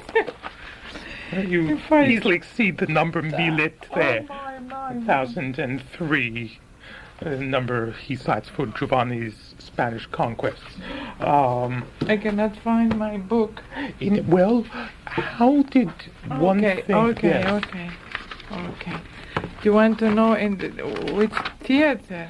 Yes. Oh, around the world. We can start at 63. La Scala, excuse me, what happened between 56, the year of your Scala debut, and 63? 56. Each year I was... Can you see my list? Oh God, it's formidable. It really is like Leporello. If I start to say, each theater needs Zurigo, Cremona, Catania, Torino, Vigo, La Coruña in Spagna, Bergamo, Barcelona, Trieste, 68, 69, Barcelona, Bruxelles, Dublino, Bruxelles, Chimier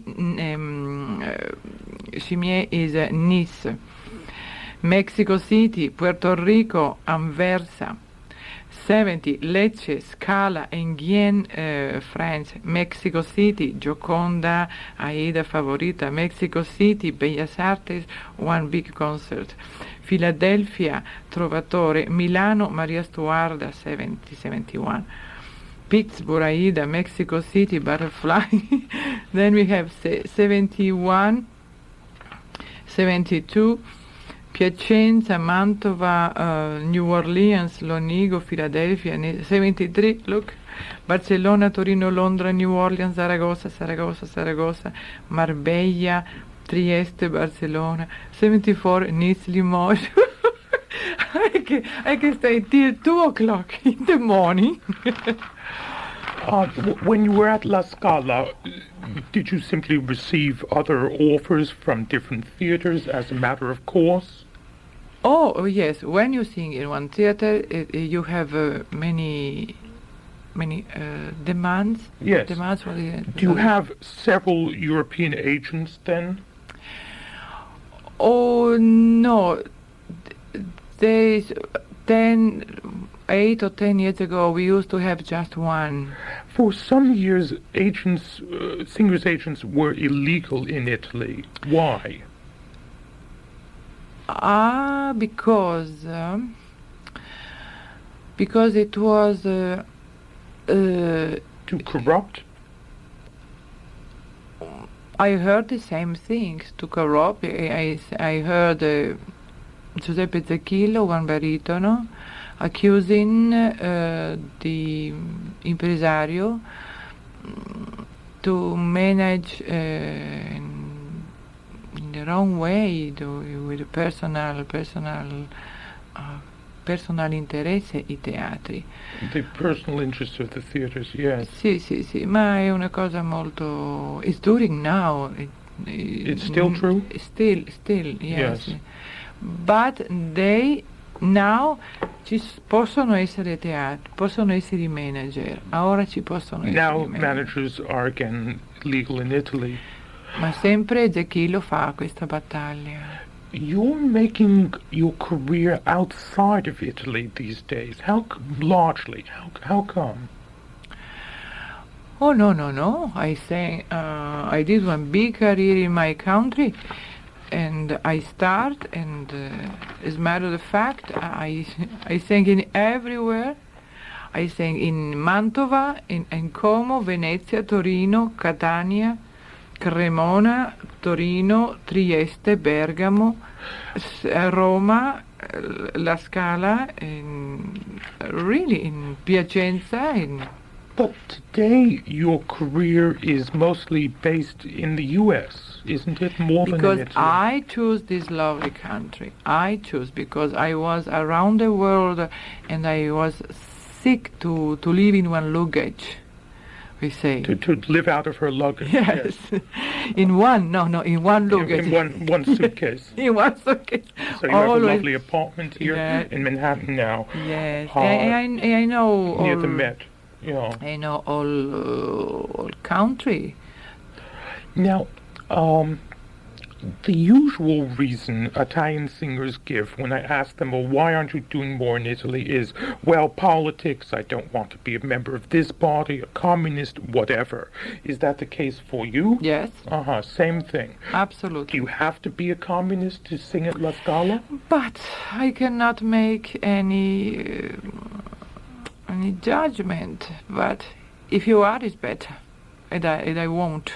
Absolutely. I'm going to die before. Yes, no, I don't mean to place you in an uncomfortable position. As outsiders, it's very difficult for us to grasp and accept what many Italians say, that the opera scene in Italy is so ridden with intrigue and political considerations as to be repellent or prohibitively complicated. But that is the position that look, many darling, take. this is my personal case. I am clean. I still am naive. I'm so proud. I'm so happy because I do not accept any, come posso dire, qualsiasi forma di prostituzione. She's not able to accept prostituting herself. Sì, qualsiasi form of prostitution. prostituzione. Io canto, io faccio felice le persone, I sing, I make happy the people, I have a lot job to do, thank God, and I make happy my people. This is what I want. I don't want to be a diva, a big name. No. The people being made happy by you are listening to WKCR FM in New York, 89.9 on the dial. I'm Stefan Zucker. With me are Bianca Berini, the great mezzo-soprano, and Bob Connolly. Among the many people you have made happy, are there differences? Are the publics different from one area to the next? Is the La Scala public different from the Rome? Is the Rome public different from the Covent Garden? Is the Covent Garden different from the Met, etc.? Yes, good point. When we go to sing in Germany, I sang in Germany a lot, we are always afraid because they come with the score and with a little light on. Yes, they have the light, and look in each note. Then, if you are not singing something right, you can see the page turning. The people look at the page. You know, we are really afraid, but it's not my case. I'm yes, sure. Are you then? Do you believe then that they are unable, that public, the German public, to respond with their viscera because of their absorption in, if you will, the academic aspects of the performance, the printed page? Oh, darling, I don't understand what are you saying. Do they respond emotionally? Hanno delle viscere capace di risposta tedeschi anche. Yes, but not too much. Aha. Yes, maybe in Wien. Anche your cassette. Yeah. Maybe in Wien. Maybe in Vienna. Vienna, sì. Yes. In Vienna sì.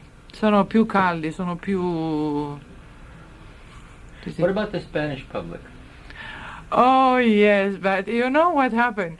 In Barcelona, they are very cultured in Barcelona, in Madrid. But in some other city, they take this like a tour, like a corrida, you know. Bullfight. Yeah. Well, for your sort of. But they laugh very much. For your exuberant manner, one would think that would be very good, that they would respond with great passion and enthusiasm. Yes. How do these different publics compare to the American public? My feeling about the Met public, not the Carnegie Hall public, but the Met public, is that they politely applaud, failing to make distinctions. Most singers get tepid, let's say lukewarm, I don't know if you know the expression, applause. Yes, that's next cassette, thank you.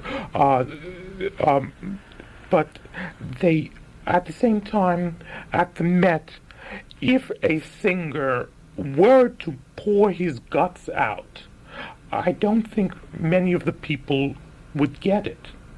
The Metropolitan is one of the most beautiful audience. Let me tell you, I love very much this audience because they understand very much. And you are right.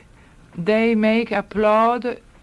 What do you say? Did you say in the formal? Yeah, formal. Yeah, it's a ritual. Sometimes in some theater, you cannot hear nothing, no applaud. No boo and no applaud. This is most terrible. I've heard that in German theaters. Yes, they sit there, they go to church, not to the opera house. At least here you can have applause. But you sing, if you sing well, you have the theater room filled down. No? Magnifico, wonderful. I love the Metropolitan audience. Well, we all love you, certainly. Now, do you prefer to sing certain roles in certain countries but not others? No. For me, it's the same. What are your favorite parts? My favorite, I don't have favorite. When I have to sing one opera, I get so involved. I feel the spirit. If I sing Don Carlos, I am the princess. If I sing Azucena, I am the Azucena. Or if I sing Norma, I am virginal. Norma, I do Adalgisa, I do the sound. Beautiful. Yes, as we discussed earlier, then you change your sound somewhat for Adalgisa. Yes. You make it more soprano-like? How do you change it? No. Change, I don't push, I don't make strong notes. One good line. Whereas as beautiful. In what way is your amneris, your adulcena, your santuzza, in what way are they different from your adulcisa? Non so spiegare. She doesn't know how to express it.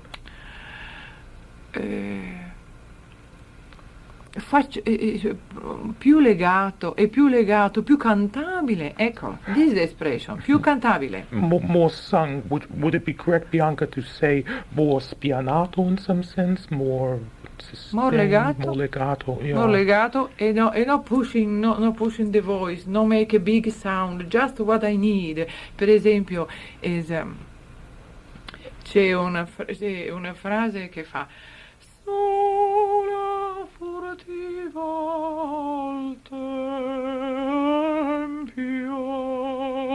io l'aspettai sovente. And with this line, it's go far, it's go 5 minutes. I have to sing with this position, this beautiful line. And no push, no drammatico, you know? You silenced all my talk and all my chatter with that. It was.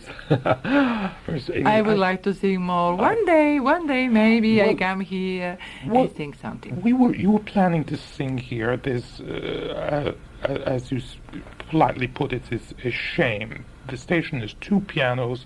One, to my way of thinking, needlessly has been taken out for repairs. The repairs I and some piano tuners I enlisted advised should have been done here. Anyway, piano was promised to us. We don't have it, and apparently Bianca is unwilling to sing with the other piano, the spinet. It is in tune. The notes work, but it's far from a beautiful instrument. It is the case that you won't sing. No, darling, I cannot really. Piano. No. I'm sorry. One sympathizes. I apologize on behalf of WKCR. I agree it's a disgrace. What of Eugene Brister, your accompanist for this evening? Has he stayed around? I don't see him in this room. Yes, it was here before. Did he go? I don't know. Would you check, Bob, please? Yeah. Well, yes, if you, I'm hoping to arrange a rain date, as it were. It's Anna Bolena. Yes. But before Anna Bolena, I would like to say a little anecdote. An anecdote. Fabulous. Yes, one funny story. I have several stories, but let me tell you the most terrifying incident that happened to me on the stage. I was singing Trovatore in Elche, Costa Brava, Spain. I was in the park, a municipal park. All of a sudden, while I was singing my high notes, il figlio mio aveva bruciato in condotta e le rinceppi, all of a sudden fell down on my head from the tree above something who trying to fight with my hair. So last week something fell near you in body, yes, and this week something fell in my head. Right on your head. Right on my head. Was it alive? I don't know. I grabbed this poor thing, whatever it was, and I pulled it off of my head. It was a poor little cat. Oh, God. Terrifying him. He was terrifying most that I was. Did you vaporize it with a high note? Yes. And at the same time, I took off my wig and the cat with my wig, you know. And I remained without wig, and the people was laughing. Well, this is one. I have more. Oh, yes, we must get to them. Actually, Bianca is a strega, which Azucena suits her. Earlier, she brought some soup here, and one knew immediately that she was a witch, that she's typecast as Azucena. Well, that's a delightful tale. Do tell us your others, please. Oh, in Madrid, this happened all in Spain. I don't know why. And I was singing Adriana Lecouvreur. Yes. In Madrid. When I went in the dressing room, okay, beautiful black dress with pearl and everything, a wig, white wig. Wait, let me interrupt you. I can't let this pass. What did the audience do when the cat? Did they see the cat? Certainly, the opera star finished for a half hour. Because I couldn't even make a sound. I was like this. I'm afraid. What is this? It's this poor cat with my wig on the nails, you know.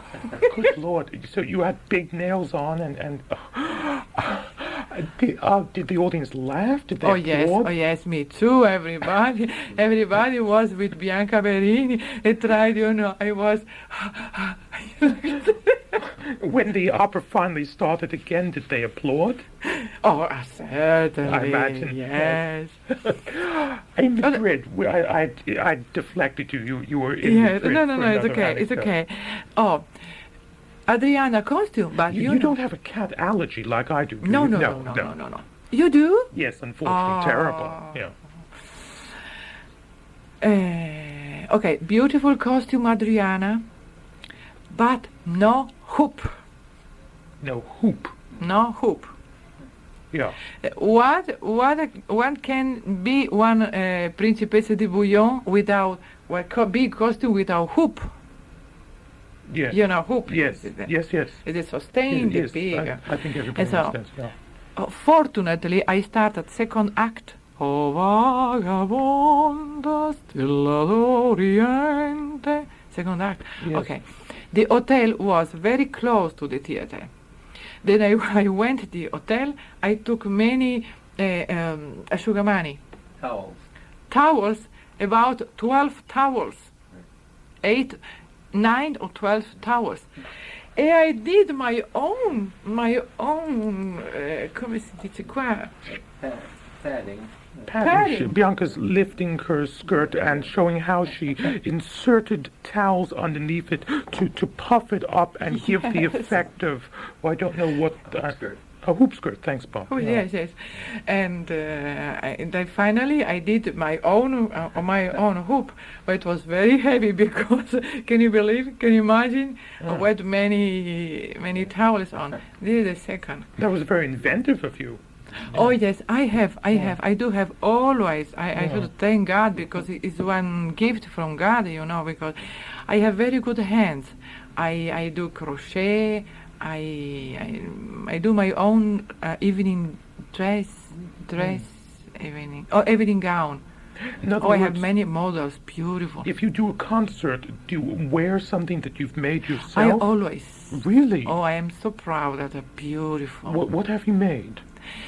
Oh, I made in pearls, in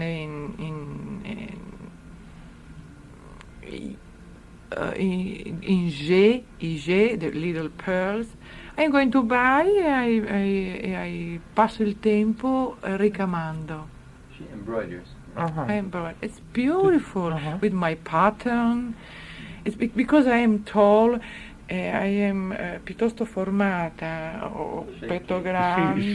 Shapely, with, as she describes it, a large chest. Yes, la vita petto grande, la vita fina. Devo farlo da me stessa. Did Bianca say she's narrow waist? Yes. And she has to make these for herself. They can't be bought ready-made. Yeah. Oh yes. Oh no, absolutely. Because I have big shoulders. Piccola vita. Small waist. See? Yeah. I keep taking you away from Madrid, but anyway, that's quite fascinating. What did you do in Madrid? What was the misadventure there? We left you with towels under your skirt. Yes, it's very, very heavy. Yes. Very heavy. Very heavy. What happened? All. Yes, that's all. Do you have more anecdotes? They're delicious. Oh, yes, another one. Another one in Barcelona. Oh, this is more difficult to explain.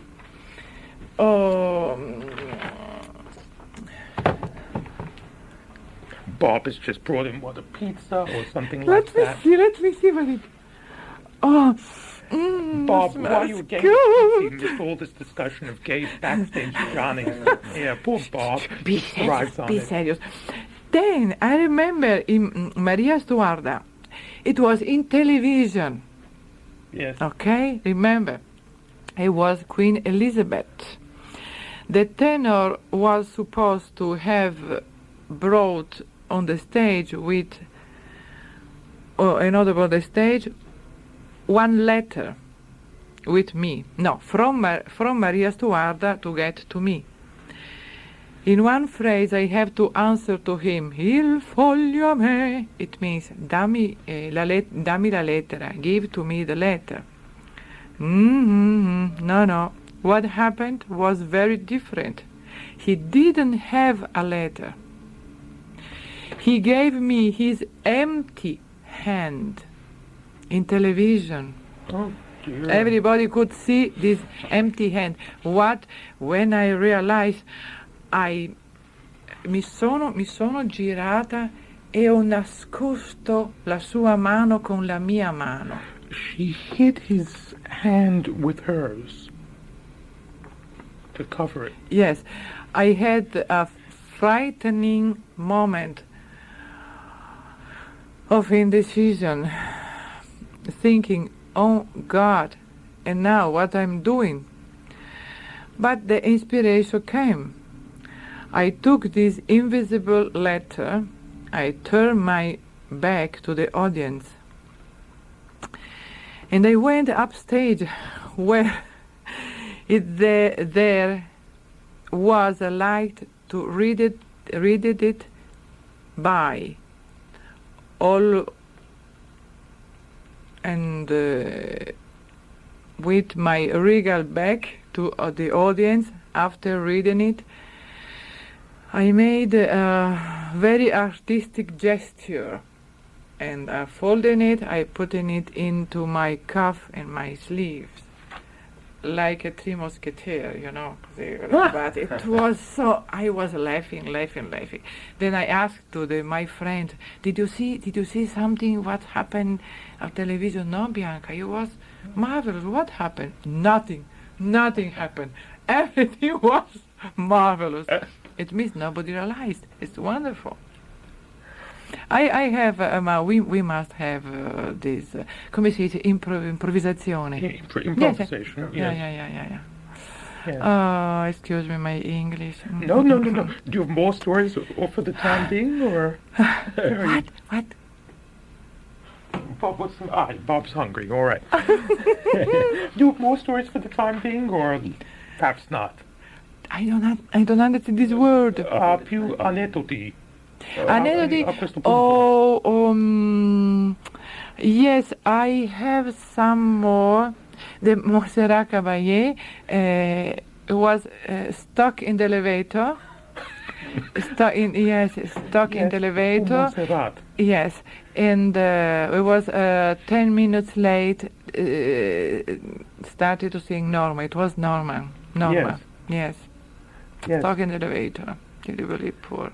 Yes. What happened to the elevator? I let you imagine. Now, next week, in response to the demands of Jose Carreras' groupies, and I'll be reading their letters, some of them, Verdi's Jerusalem with that tenor and cacciaricciarelli is out-of-the-way repertory and vintage performers. We attempt to offer you alternative singing, in most cases highly impassioned Italian vocalism. We play a lot of vintage recordings from 50 and 80 years ago, out-of-the-way stuff. We have our feature named The Voice, adored by some. In any event, new listeners, I hope you'll stay tuned in the weeks to come. Bianca Berini, my guest, Bianca, who are the other singers involved in that performance? Anna Bolena. Si. The soprano that I don't remember the name. She was singing in Il Rato del Seraglio this year. The Inductions from the Seraglio, She's French, yes. Bonaldo Giaiotti, me, yes. And the orchestra in Avignon. Yes. We've had quite a few interesting calls here. Some of you have questions about questions for Bianca. Where were you born, for example? Yes, I born in Trieste from one Roman family. Yes. Joseph Bracciante of Brooklyn would like to know, would like firstly to say that he loved your Ballo in Maschera on television and your concert with Louis Quilico, who will be a forthcoming guest, on that. He heard you with Quilico on that other station. He asks, what are you planning? When will we hear you in concert? Darling, I would like to sing as soon as possible, but in New York I don't have any place to sing. It means if I want, I can arrange one concert, but I have to go abroad. I have to be in Cincinnati. When will be in Cincinnati? For Don Carlos, the Don Carlos is 19 and 21 July. 19 and 21 July. Don Carlos in Cincinnati. Then I have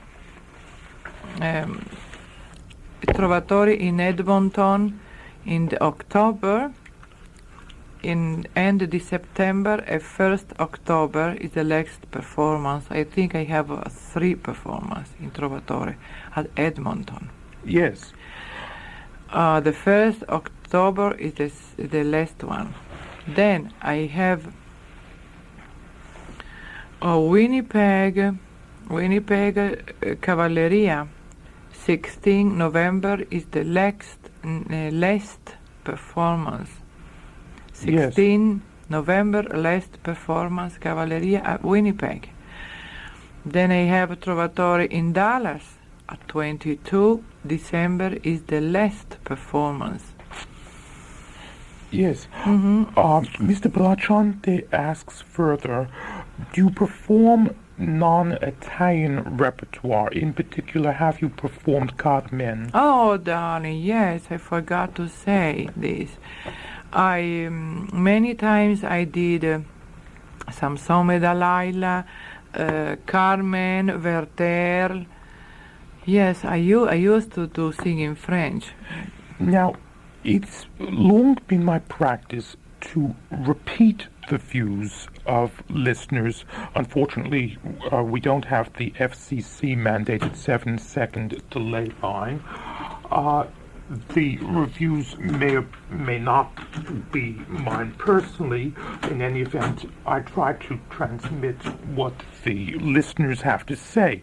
Mr. Bracciante adds, he'd love to hear you in La Cenerentola.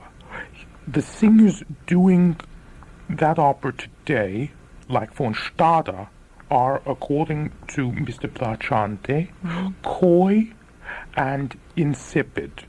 Or, again, according to the same gentleman, they are hard and cold, like Horn, who, he says, is like a truck driver. very nice from a mechanical point of view. Now, this is his view, not mine. But he would like it aired, and he wonders whether you have comments about any of this. But I cannot make any judgment on my colleague. I don't like make any judgment, and Yes. I have no comments. I see. Lee Rennert of New York City asks, why are there so few Verdi mezzo-sopranos? You're just about the only one. One from your health body. Yeah. If you want to know about my sex, I am very quiet woman, very quiet. Well, is it true that mezzos are more sexual No, than no, other no, women? absolutely not. No. I remember some soprano that, believe me, and some tenor. Yes. Just have they need to have a bodyguard. So Yes. don't do any sex before singing. And no, absolutely not. Depends. Can you think of some examples like that? I cannot say anything. Excuse me. Well, I remember a tenor. Timmy, what's the matter with me? I've been under the weather. I can't think of his name. He was my guest here last summer, Danish Helden tenor. And he remarked that for a few days before performing, he abstained from sex, not afterwards.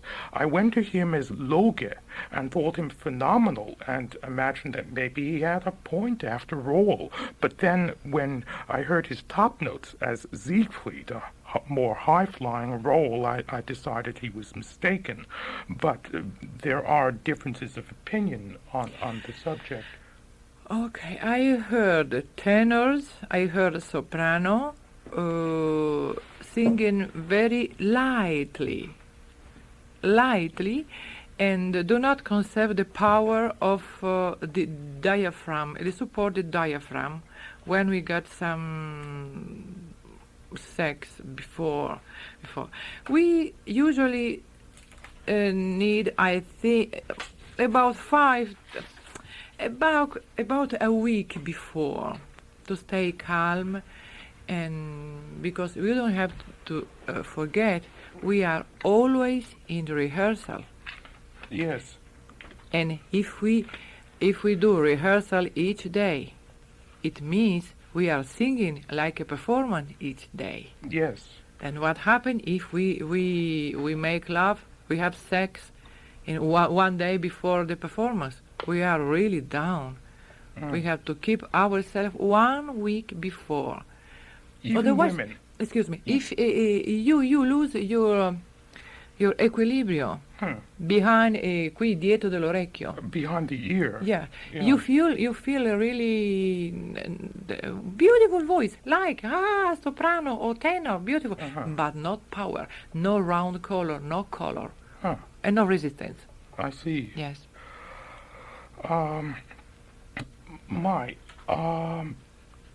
Michael Robbins asked, what do you think of mezzos moving into soprano roles? Yes, it's easy. It's enough to be convinced that she can do it, or he can do it. We got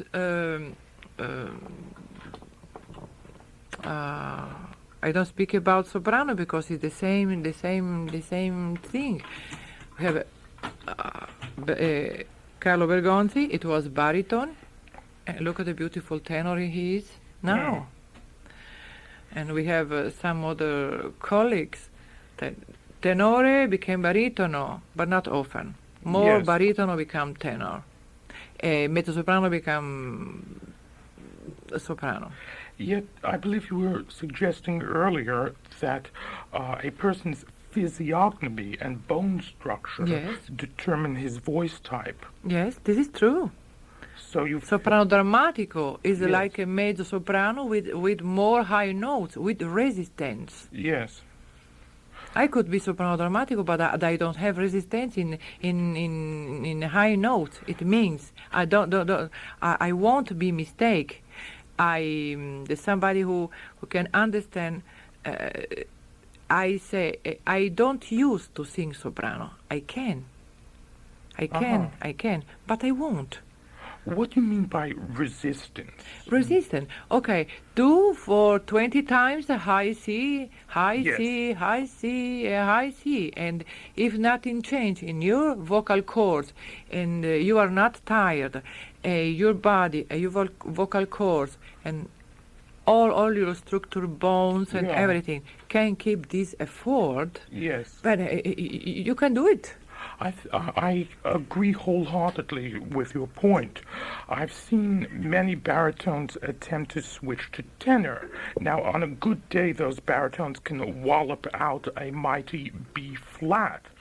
But a tenor has to have a reliable B flat, and depending on the notes, on the roll notes well above that, under a variety of vicissitudes, and needs to be able to sing those notes repeatedly.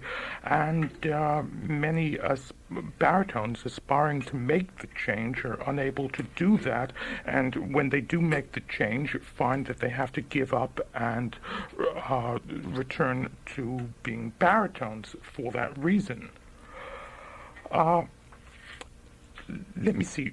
Jorge de la Campa mentioned that Meta remarked on a TV show that he liked working with Montserrat Caballé because she was willing to do a lot of retakes for him in the Yes. recording. He apparently acknowledged that all those takes we were discussing that Caballé undertook in the Verdi Requiem were at his asking. Queller, according to Mr. de la Campa, Yves Queller complained that Caballé in actuality doesn't like to repeat things. And so Mr. de la Campa wanted us to know that all those repeats that we were discussing earlier were at the urging of conductor Zubin Mehta. Does that square with your recollection of the recording sessions? I don't know if I understand very well. Yes. He said, this gentleman, Mr. de la Campa, says that all the repetition that Caballé did. Yes, when something isn't done well, the recording must be beautiful. Then we have to repeat. Yes. She was allowed to repeat many times. This gentleman says that was as a result of Zubin Mehta, not of Caballé. No, Caballé feeling. Let me see. I had a number of different questions from listeners here.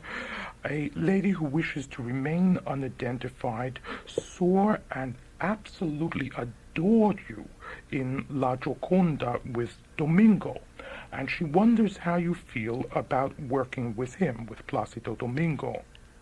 Oh, yes. Oh, Placido is very good friend. Always open, always saying bravo. And I was sick in that time I was very sick, and I wasn't really very happy with this role. With Gioconda? I would prefer to sing Laura instead, the Checa, But I accepted because this is the way. And I had from him very beautiful word.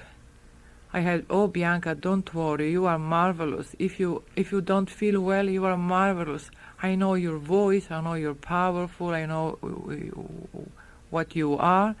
But he's beautiful, really warm and helping. Not just a good, honest. Not just a good politician, but no, really, yes. Absolutely no. Uh-huh. No. He's feeling. Yes. Feeling. It's one. Dimitri Belgis wanted us to know his views about Caballet's performance on the Trovatore recording on the MRF label we're listening to tonight. Mr. Belgis declared Caballet doesn't overdo pianissimos on the recording from 1970, unlike today in, for example, Don Carlo. He finds what he deems her excessive use of pianissimo cloying. However, he loves Caballé in this recording. Patricia Beretta phoned to say that there really was a civil war between the sons of the first and second marriage of Alfonso IV of Aragon. More, there was a De Luna family.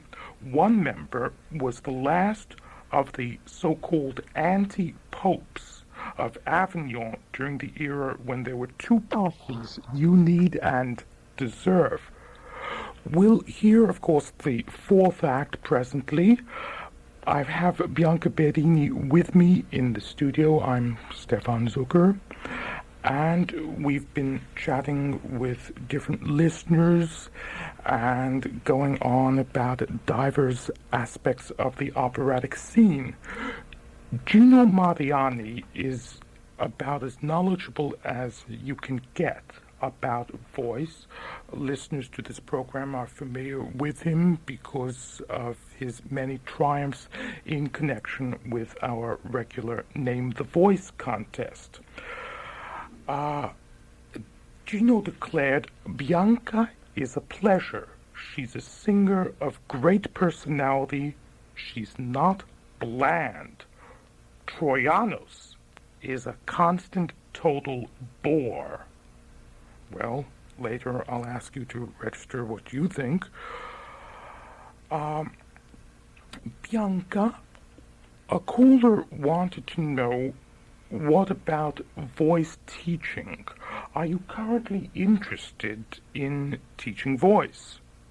First, if you permit, I do not meet the people saying opera singers are bored. And please don't say that, because it's not true. Troyanos is beautiful opera singer. All my colleagues are beautiful opera singers. Everybody does what they can, and they believe really do wonderful. Nobody wants to be boring. Certainly, thank you. Yeah, we depends what we are expecting from the opera singer. Yeah. Excuse me to telling this, but we must have one equilibrium always in criticize and thinking what means to be opera singer is not easy. Yeah. One day we have a headache, we have the stomach doesn't work, we have some tooth is not good, we ate too much, we have a cold, catarrh. We have many things. We are human beings. We are not machine. Then what about the personality? This is different, but always you have to forgive us if something, sometime it means some opera singer is not done for you, because we have had beautiful opera singer, but boring, something different. But we accept, and we don't have to say it is boring. Just she is she, he is he. This is the personality, and accept, because everybody has something special. Every opera singer has something special to give, and catch the best. Please, not the worst. I think what Gino may have had in mind was that some of us go to the opera again and again and again, hoping for goosebumps, hoping for catharsis, hoping in an odd sort of way to experience through performances such as yours, I know what you mean. emotional suffering, torment, agony of a kind, there's a certain odd pleasure in experiencing that through singing. Bellini once declared, I hope I can get it right, sculpt in your mind with adamantine letters, letters of granite. Opera must cause horror. I can't remember it all. Horror, death through singing. Mm-hmm. He wanted people to feel that kind of catharsis. Certainly, but if one artist is not able to do it, we cannot kill. We cannot kill the artist. Just accept what she is, or what he is, or what they are, and prefer another. But it's not right to say, at least you have some idea. Okay, don't go to the theater when this artist is singing. Well, don't for go. some opera fanatics, these things become a question of life and death, and for them. I know, but don't ask me, because I love all my colleagues, and they are beautiful. Yes. Everybody is beautiful, because I am opera singer, and I know what it means to be opera singer. Who is not involved in opera singer really doesn't know what happened behind the How awfully tough stage. it is. Yes. Yes. In any event, do you teach voice? Are you accepting students at this time? No, not now. Some advice, but not now. How Because come? I have a lot to do. Oh, my goodness, I have no time. Is it bad for your voice to accept students? But a good year, like I have, is always fragile and catch some defetti. The defects. Yes, and it's easy to catch, and I don't want really to hear many, because I'm suffering when I teach. When I explain, I'm suffering. I became really destroyed. You can catch the defects. The of defects, the students. and yes. It's almost impossible, because I manage very well my voice. I know what I'm to do. Yeah. But it's better now. I remember once when I was very young, I was a student at the Mozarteum in Salzburg, and we were auditioning, and right before I was to sing Il mio tesoro, a tenor got up and he came to the infamous long melisma in the middle of the aria, and he smeared it and got all out of tune. And then I got up to sing the same thing, and I was accustomed to taking it at a tempo. In those days I did it in 4. I was used to taking a tempo of 104 to the quarter note, and the pianist put it into 2 at a breakneck clip, and for me the run also did not end up well. It was about 20 years ago. I was in my mid-teens. In any event, I know what you mean about being afraid of being influenced by somebody else's defects. Yes, it's true. If you are a good musician, good ear, you can be influenced. And how? Yeah.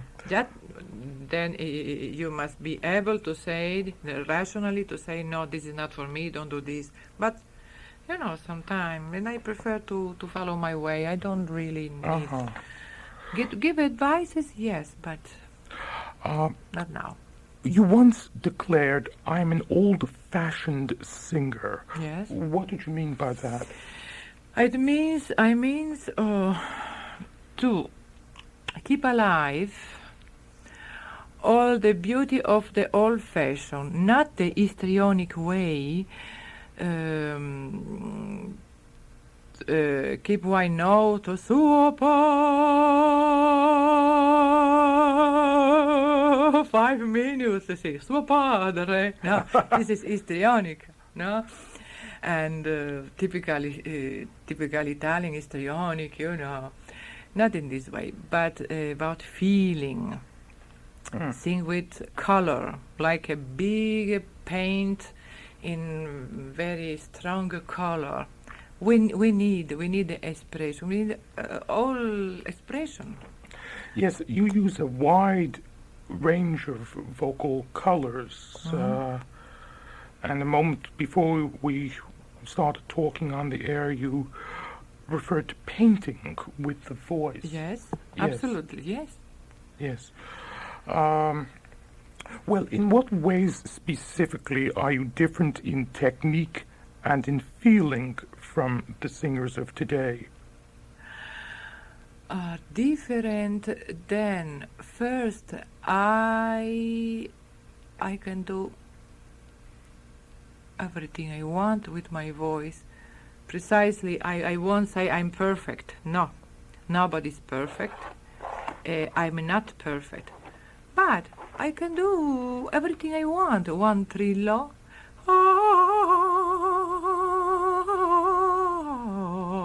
I can do strong note, high C, and everything. Well, terzina and demi note.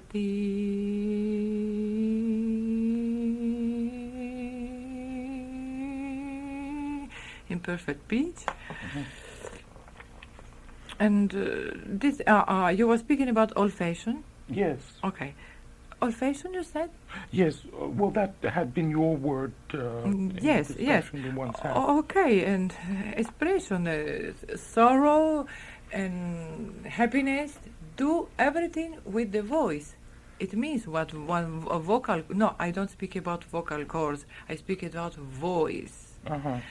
And come dire, tutto quello che il cuore dice, amore, odio. To express everything the heart Amore, dictates, love, hate. Odio, ira. Fury, ire. Yes. Yes. Express this Yes. with the voice. Yes. You have to manage very well the voice. Yes. Then you have to be master of the voice. Master Yes. of voice. You have an extraordinary range of roles. In addition to extension of voice, you also have extension of repertoire. Oh yes, I have all the major Verdi, Requiem, Luisa Miller, Balli in Maschera, Aida, Don Carlo, Trovatore. And I have Donizetti, Anna Bolena, Don Sebastiano, Favorita in Italian, French. Giovedì Grasso is an opera, the first opera, comic opera, the Donizetti. Yes, we broadcast it here not long ago at an early Donizetti comedy. Yes, from I was Madama Camilla. Madama Camilla. Yeah. Oh my. Oh, it's a very enjoyable work. Yes, we broadcast it in a performance given by the Vineyard Theatre, the opera shop of the Vineyard Theatre, a local New York group. Yes, you have an amazing repertoire. Yes, I am not finished. I have Maria Stuarda. I have the trilogia di Verdi. The Verdi trilogy. Yes, is Traviata, Trovatore e Rigoletto. The trilogia of Donizetti is Anna Bolena, Favorita e Maria Stuarda. Why do you group those, Anna Bolena, etc., Favorita and Maria Stuarda? No. I mistake. I did Roberto my mistake. Devereux, Yes, is Maria Stuarda, Anna Bolena e Roberto Devereux. Sorry. This is the trilogia of Donizetti. I repeat, Anna Bolena, Maria Stuarda e Roberto Devereux. As the trilogia in Di Verdi is Trovatore, Traviata, Rigoletto. The same trilogia we have Anna Bolena, Maria Stuarda e Roberto Devereux. The trilogia is Trittico di Puccini. In all of that, you haven't mentioned anything by Rossini. Do you not care to sing him particularly? No, because I'm sorry, but I cannot say I don't like the music. Maybe I don't understand the feeling. Yes.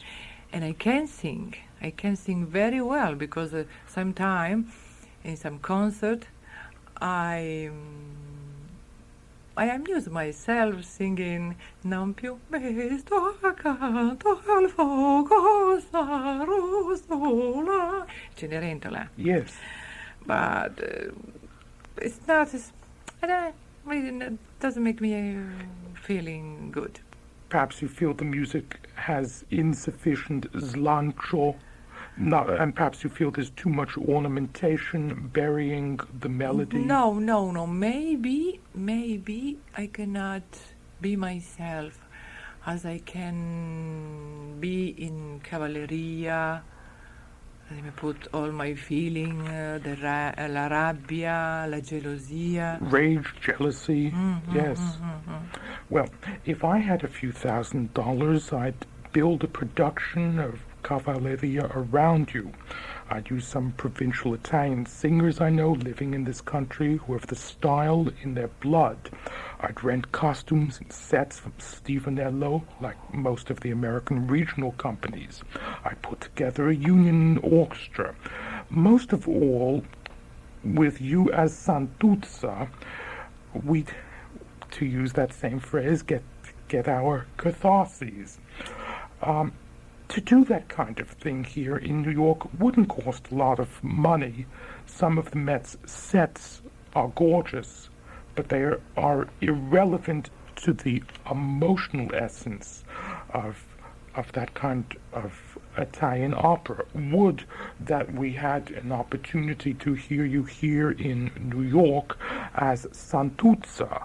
I gather that this summer, is it in Cincinnati that they will be doing Cavalleria with you? In Cincinnati, Yes. In 1921. You pronounce it correctly. Yes. Yes. 1929, 21 July, I'm going to sing Don Carlos. It's Don Carlos, no Cavalleria. Are you doing Santuzza someplace? Santuzza, yes. I think in Edmonton on some place. Yes. So in other words, you have to go to Canada to hear you as Santuzza. Oh, I'm sorry. It's true. You mentioned that once when you were doing Trovatore in Brescia, the part of the ceiling fell in, and that you have that on tape. Have you found the spot on the tape yet? Yes. Tape ready for us? Yes, I do have here. Okay, we'll turn to that before turning to the complete fourth act. I was with Bergonzi in the fourth act and singing Ai nostri monti ritorneremo l'antica pace godremo and so and so. Yeah. You can hear tac is the good. And Carlo quiet riposa madre put the piece of wood in the side and following singing. He was marvelous.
Bianca, that was a lot of fun.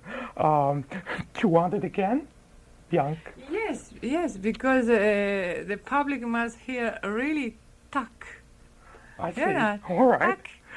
Are you able This to... happened. Ai nostri monti ritorneremo, l'antica pace godremo, tu canterai su tua liuta, il sonno piacerà, io dormirò. Tac. Ecco, this is it. You want them to hear it again? Yes. All right, I hope I find the right spot on the cassette now, backing up.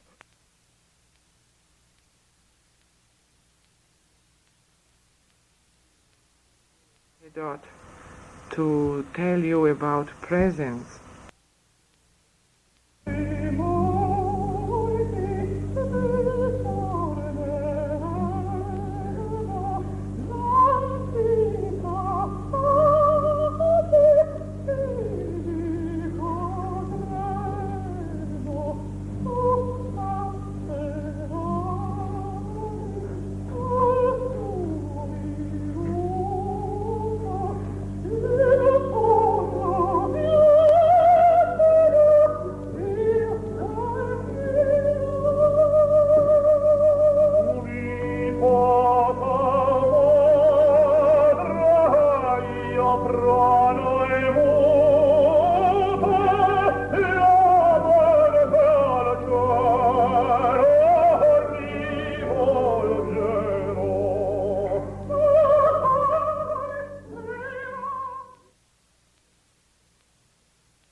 That was very enjoyable. Well, we'll forge ahead to the complete Trovatore on the... Too much strong. Not too much strong. It means the new one. The new one is more dramatic.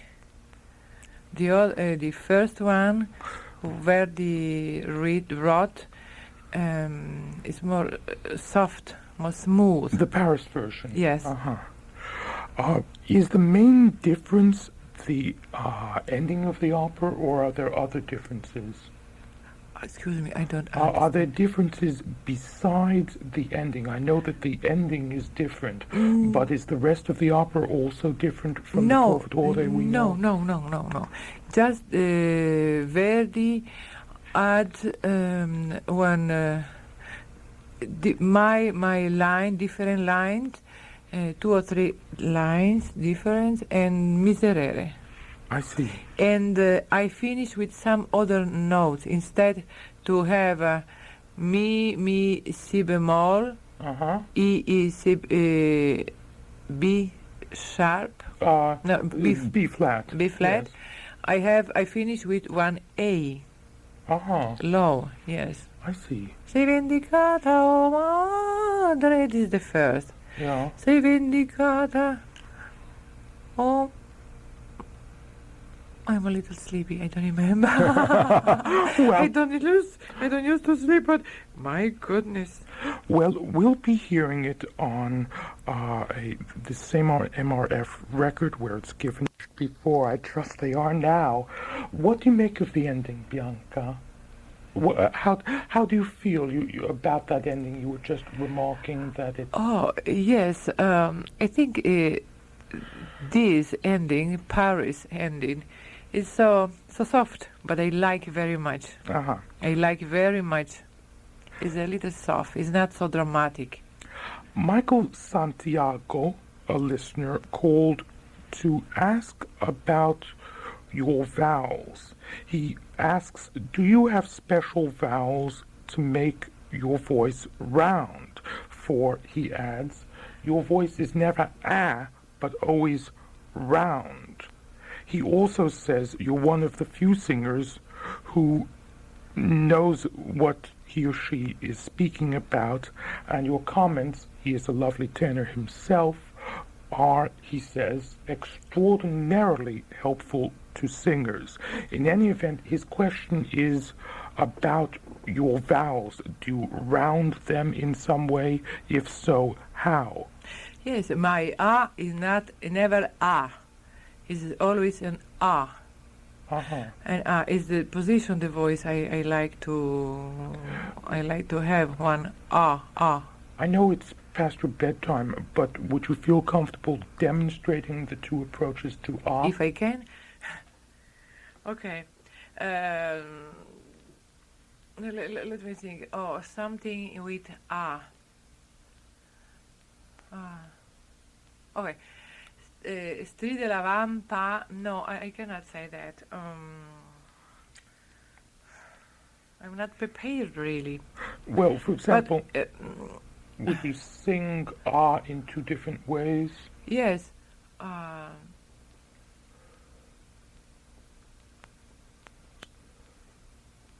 I don't know. Well, maybe some other.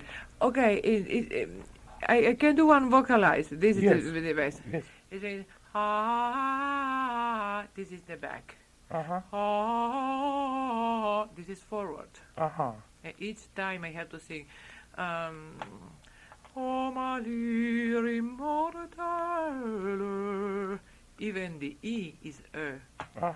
Apart, this is French.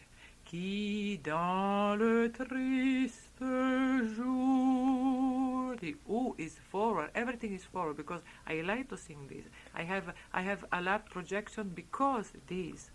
I think this way to sing. I have a lot projection.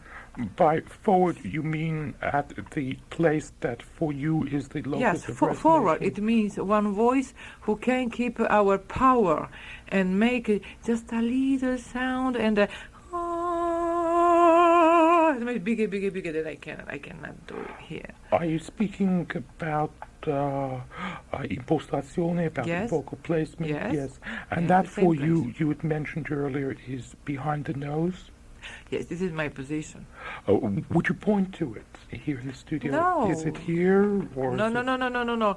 It's absolutely inside the nose. inside the nose? Inside it come in the mascara, not too high and not too down. Yes. Just in the line we have this. The line with the in line with the nostrils. You have resonance in the bones sphenoides, sinusoides, not high. Because if you think high, you have the voice in the back. You have the voice in the ears. And you have forget about and think you have to sing in the mascara here. Oh, it's the hard veil, the hard palate. The hard palate, yes. The Bianca hard palate. pointed. You sing inside the hard palate. Yes, Okay. Bianca, for a moment, put a finger inside her mouth, up against the hard palate, I believe, to the point of the nostrils. This is the resonance. Yes. A couple of months back, we had Janella adduce his theories. You've heard mine and other people's. Now, I set forward listeners' views when I feel I can, controversial or otherwise. Mr. Masterson called to declare Placido Domingo is the biggest fraud on the opera scene. He lacks the basic requisite of an Italian of Italian singing, a firm, even line. Mr. Masterson continued, Capaye on this recording is droopy. Mr. Masterson takes issue with an earlier caller who found her performance on this recording refreshing. However, Mr. Masterson allows that she's never done the interpolations at the Met in the Miserere. I gather he found them interesting or effective. He found Bianca Berini, my guest with whom I've been speaking, exciting as Santuzza. Now, when we had our tenor popularity contest a year ago between Domingo Carreras and Pavarotti, Domingo won, and won handily, so it is plain that a preponderance of listeners disagree with Mr. Masterson's Domingo appraisal. Bianca Berini, how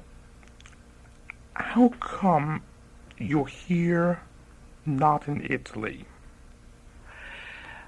I am here because I was around the world singing in almost every part of the world.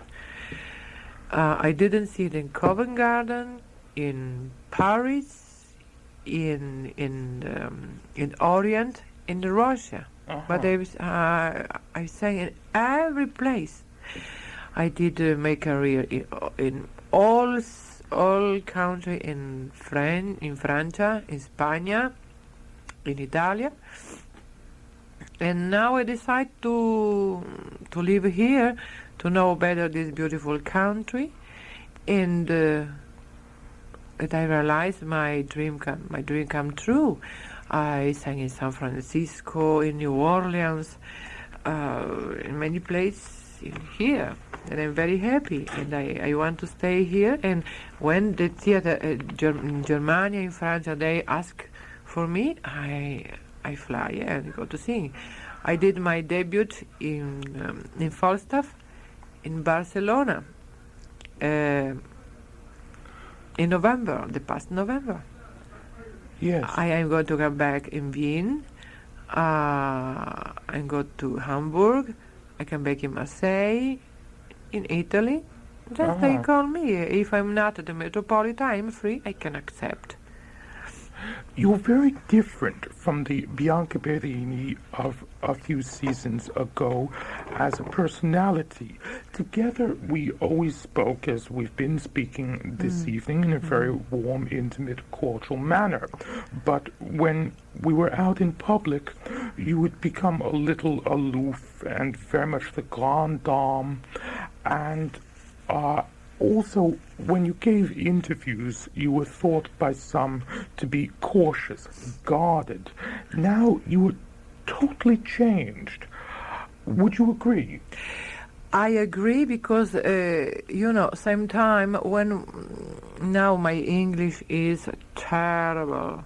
Oh, no. No, let me see. I speak perfectly French, Spanish.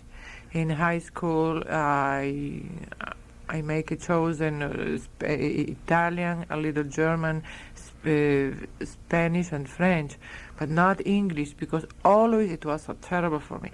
Now with my broken English, very exotic, I said, just to make me a little happy, And yes, different, because I was watching myself. Don't make any mistake. When you are afraid of something, you are tight. Yeah. You prefer to appear another person, to keep some mystery, but seems some mystery, but it's not mystery. It's just conservative. Just to don't get hurt. Yes. Because the first time I came here, many people was hurting me. Really? Yes. What happened? No, in many ways, a new one here, and the first year I came here, it was terrible for me, no friends, and I was sad, very sad. Now I'm very happy, and I can be myself. I didn't change. Yes. Change what for? I am always the Bianca that I want to respect, give respect, and love everybody, and this is me. Yes, yes. Well, we have a number of unanswered questions about Bianca's career, its history. We'll be turning to some music from Don Carlo, the Veil song in particular, in just a moment. But Bianca, when we were discussing your repertoire, we became sidetracked, and we must have left out about 15 of your roles. Would you care to bridge the gap there? In the list of your roles. Wow, my roles? Oh, yes. I have, we stopped at Roberto Rivera. Then I have Norma. I was speaking about my repertoire. Yes. Norma, Gioconda, Adriano Lecouvreur, Mephistofele, Lohengrin. Lohengrin? Yes, in Italian. Cianello sings it in Italian, wishes he could sing it in German. Do you Yes, feel the I same? start in German, but for many reasons I don't like to sing in German because it's difficult. It's vocal reason. Yeah. Vocal reason. When I start, I can sing some. Okay, Schubert. Wiegenlied. I can sing. I can sing very well, but not too much. Not opera, because I push. I destroy my velvet. I destroy my attack the voice. It's a different way than I used to sing. I want to sing. Is it possible to be even more precise about the differences? I don't understand. Puoi essere ancora più precisa Più precisa? Oh, well, precisely. Okay. con questa distinzione tra italiano e tedesco? Oh Il yes, because repertoire the German is gutturale. is guttural. Guttural. Yes. Yes, it's guttural. And the Italian is different. Yes. Yes. Even English is different. In English, you have 2 or 3 vowels, vowels, but it's not so dangerous as is German. Really? What happens if you sing German? If you sing German? No, very simple. You put you use your muscle, the throat. And if you want to be a good opera singer, you don't have to think I have vocal cords, I have throat. Yeah. Just go go out the sound. Yeah. The sound is beautiful when you don't think I have vocal cords. If you think I have vocal cords, happen this it's all awful. It's pure. No, this is not pure. This for me is pure, and not just for me, with the beautiful big maestro Garcia and the beautiful maestro Giacomo Laurio. I am attached at the style. No, I'm born Verdiana Donizettiana. You know about some Donizetti? He was I jumped in another question. Donizetti, he was by contract forced to sing to read one opera each week, and the Italian critics called him Dozzinetti. You knew this? You know this? I've heard that, but I've forgotten that. Okay, Dozzinetti. Dozzina. Little dozen. Dozen, yes. Poverino. Yes. Per questo è morto pazzo Donizetti. That's why the syphilis got him, she's saying. No, I didn't syphilis. Ma è vero che è morto? No, pazzo. Sì, dal syphilis. Anyway, Bianca is saying that he died crazy, and I'm saying yes, he died crazy from syphilis. Okay, molto eufemistico, no? She's euphemistic. Yes.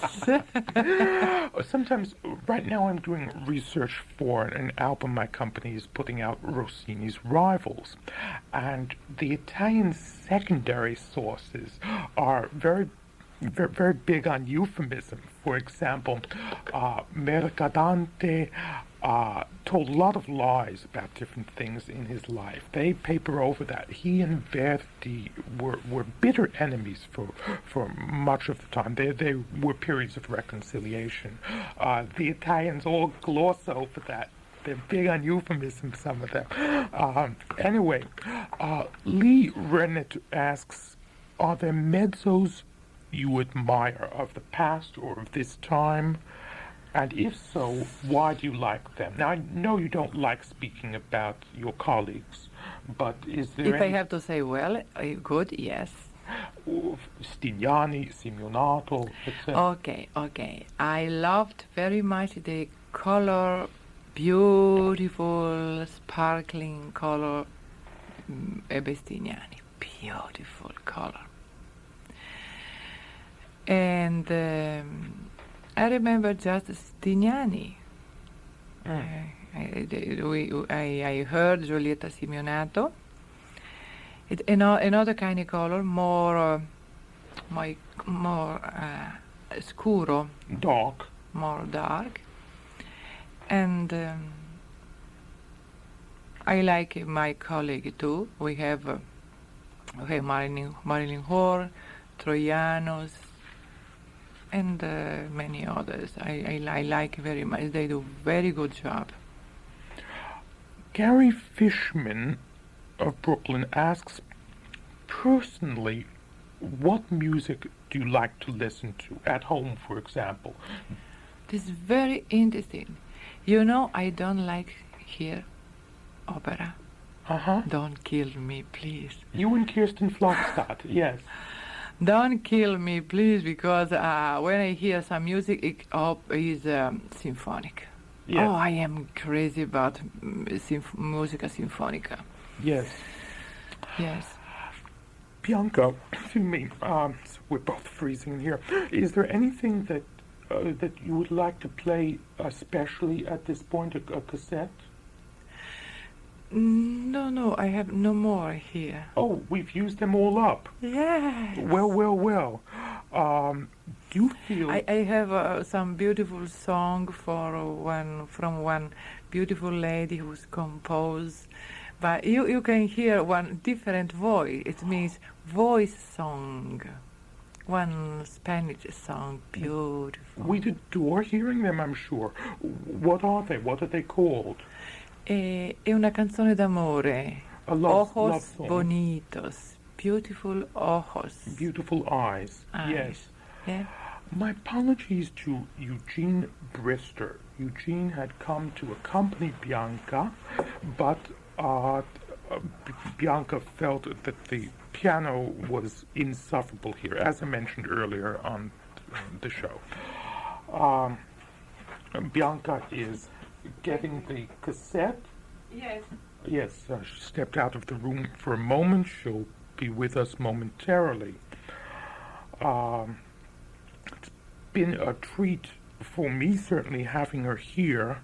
I wonder whether you have questions for her. If you do, the number here is 212-280-5223. That's 280-5223.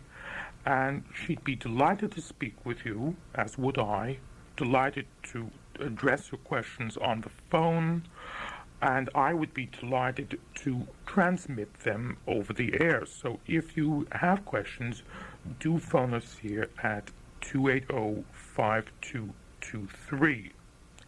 As I mentioned, next week, Verdi's Jerusalem with Caccia Ricciardelli and Jose Carreras. That's June 2nd at 9:30.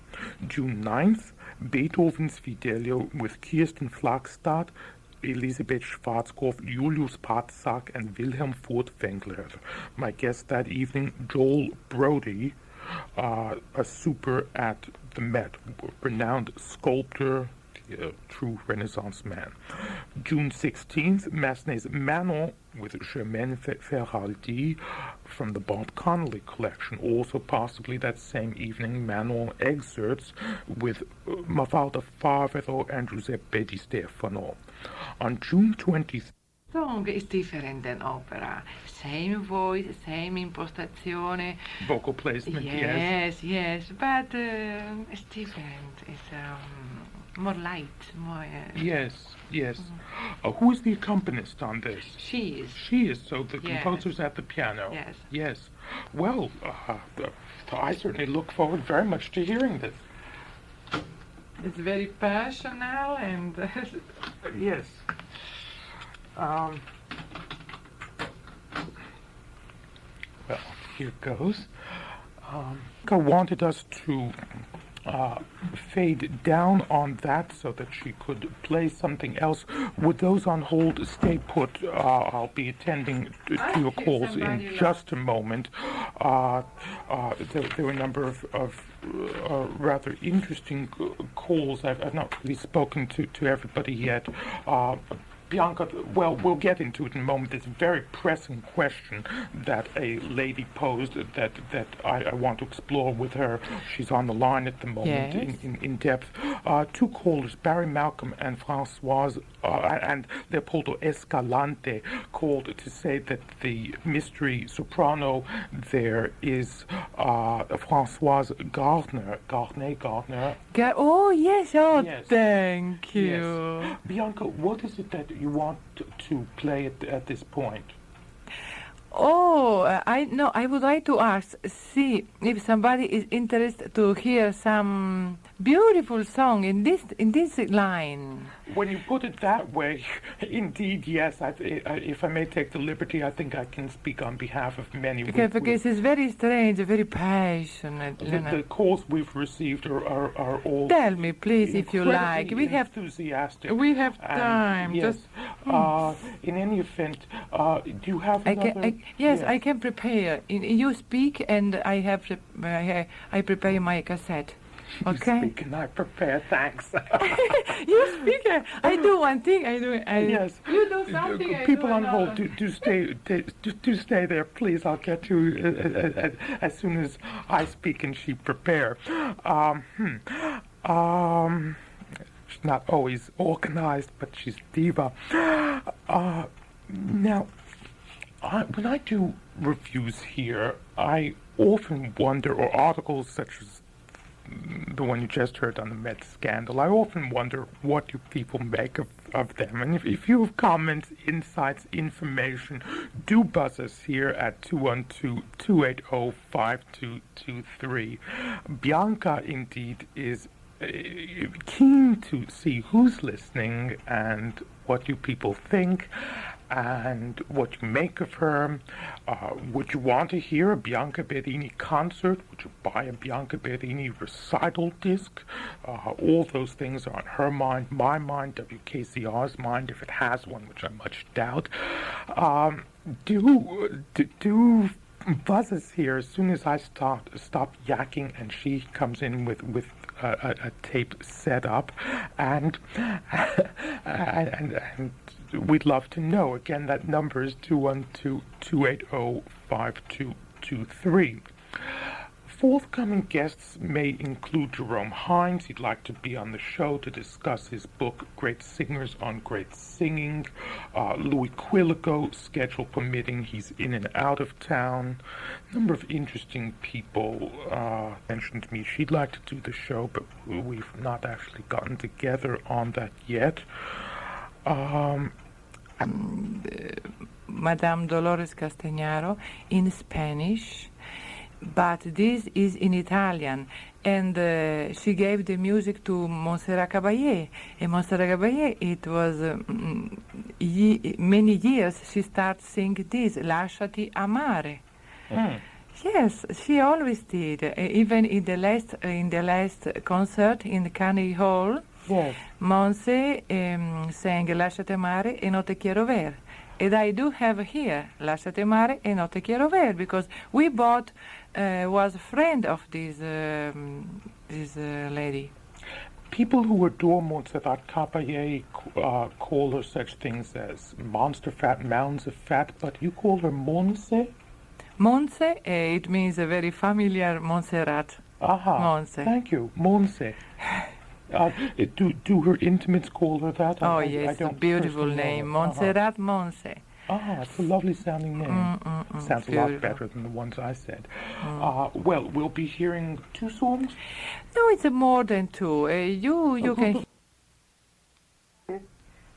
It's finished. Oh, thanks for telling. We're both on different lines at once. It's finished. Yes. Can I? See, no. You, Okay, thank you, dear. If you... Bianca, please speak to the world. Bye. I will. I love you too. Let me see. Thank you. Constance Kennedy. Thank you. Bye. Put on. Yes. Constance Kennedy asked, even though those morons, imbecilli, at the Met don't put you on more often, why don't you appear here in New York more?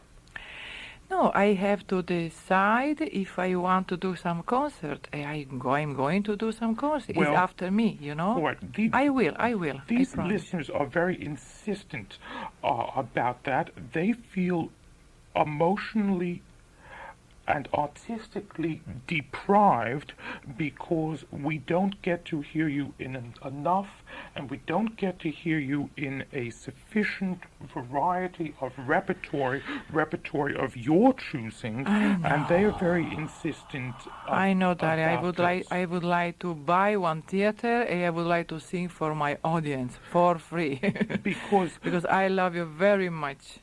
Because after these programs, they feel undernourished emotionally because they do not get to hear you in the flesh, and so we'll all be very upset if there aren't occasions. You can imagine how I was what it was my feeling when I ero obbligata When you were obliged to sing una piccola cieca, una piccola balla in maschera, with having all this fire in me, you know. But I accepted. What your feelings were doing relatively small roles, cieca, not Laura in Gioconda, but cieca, not a bad role, but the part doesn't give her the emotional opportunities. Ulrika's not a bad part, but it's not the kind of part with enormous emotional range, such that she can give us all the catharsis we need and deserve. Darling, noi aspettiamo che ci diano i contratti, ma se non vengono, se il Met non ci affida le parti, noi non possiamo fare niente. We singers hope that they at the Met will give us the contracts for what we do best, but if the contracts don't come, there's nothing really that we can do. Another caller, Paul Taylor, remarked, why during the Met Gala telecast did you not look at Lucine Amara? Oh yes, because I didn't. Oh yes, I remember. I didn't see her. Just for this reason, I didn't see her. The lights? No light? What? Were the lights in your eyes? No. I was looking in the forward. I didn't see her. I asked her, I make a phone call to her. I said, oh, excuse me, I realized that you was give me your hands to touch my hands, but I didn't. She said, oh, Bianca, I understand. She's so noble. She's so wonderful. But really, I didn't, not in purpose. Now, Constance Kennedy added, Joan Ingpen, who does much of the Met's casting, is a machine. And I gather that Ms. Kennedy is indignant because she would welcome being able to experience at the Met the emotional sizzle that you, Bianca Berini, are able to afford. Bianca Berini, it's your time to talk and mine to go out of the room, because I've got to admit my successor, Elliot Bratton of Jazz Till Dawn, which undoubtedly will start a little late this evening, so you can tell them what you want and I won't hear. You know, about Madame in Pain, about Jimmy Levine, about everybody who is so gentle to give us the contract. I have to say, I have to accept or not. But it's good to accept the Metropolitan, even if I lose some contract abroad. But it's good to be in New York. It's good to accept and stay in the family. Well, I trust you told them what they want to hear. Elliot's just come in. Elliot, do you need how much time do you need to? Just a couple of minutes. Right. Hi, love. Well, Jazz Till Dawn fans, that show will be starting somewhere in the next 4 or 5 minutes, I expect. Well, Bianca, after these programs, we'll all be very distressed if you don't do a concert, if you don't do a recital album with music of your choosing. It's a pity that you are straight-jacketed by the narrow tastes and perceptions of certain Met administrators.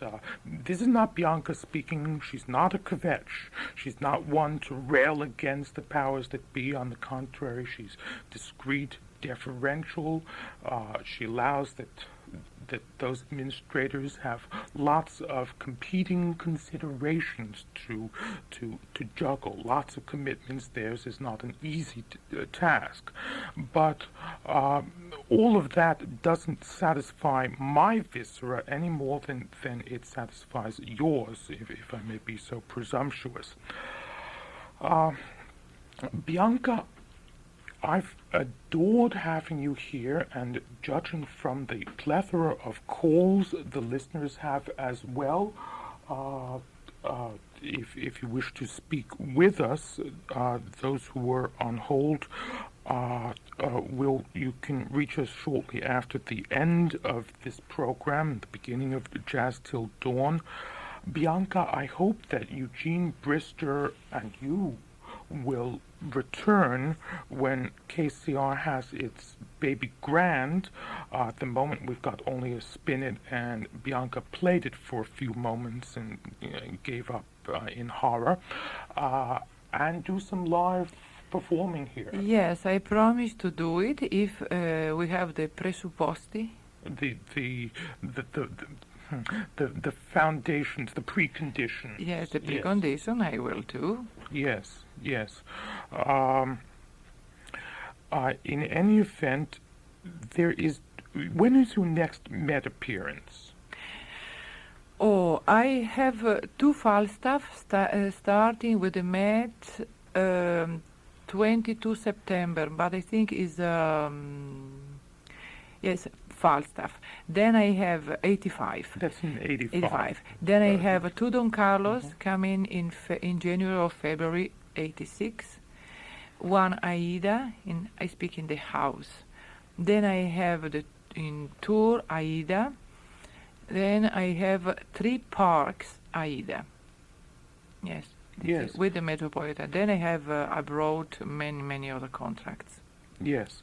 Some of which you enumerated earlier.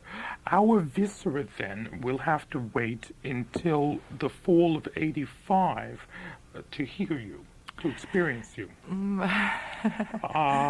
Unless you do a concert. If I do a concert, I promise I tell you, and you tell all the friends, yes. Then I can meet all friends. Yes, absolutely. Okay? If you do a concert, or perhaps you may yet do a recital album, boy, I'd love to make one with you. Anyway, Elliot, how goes it? All right. Is your card set? Just about. Well, again, next week, Jerusalem, little known Verdi opera, Carreras, Ricciardelli, and a June of Pot Boilers. Bye, I love you very much. Good night.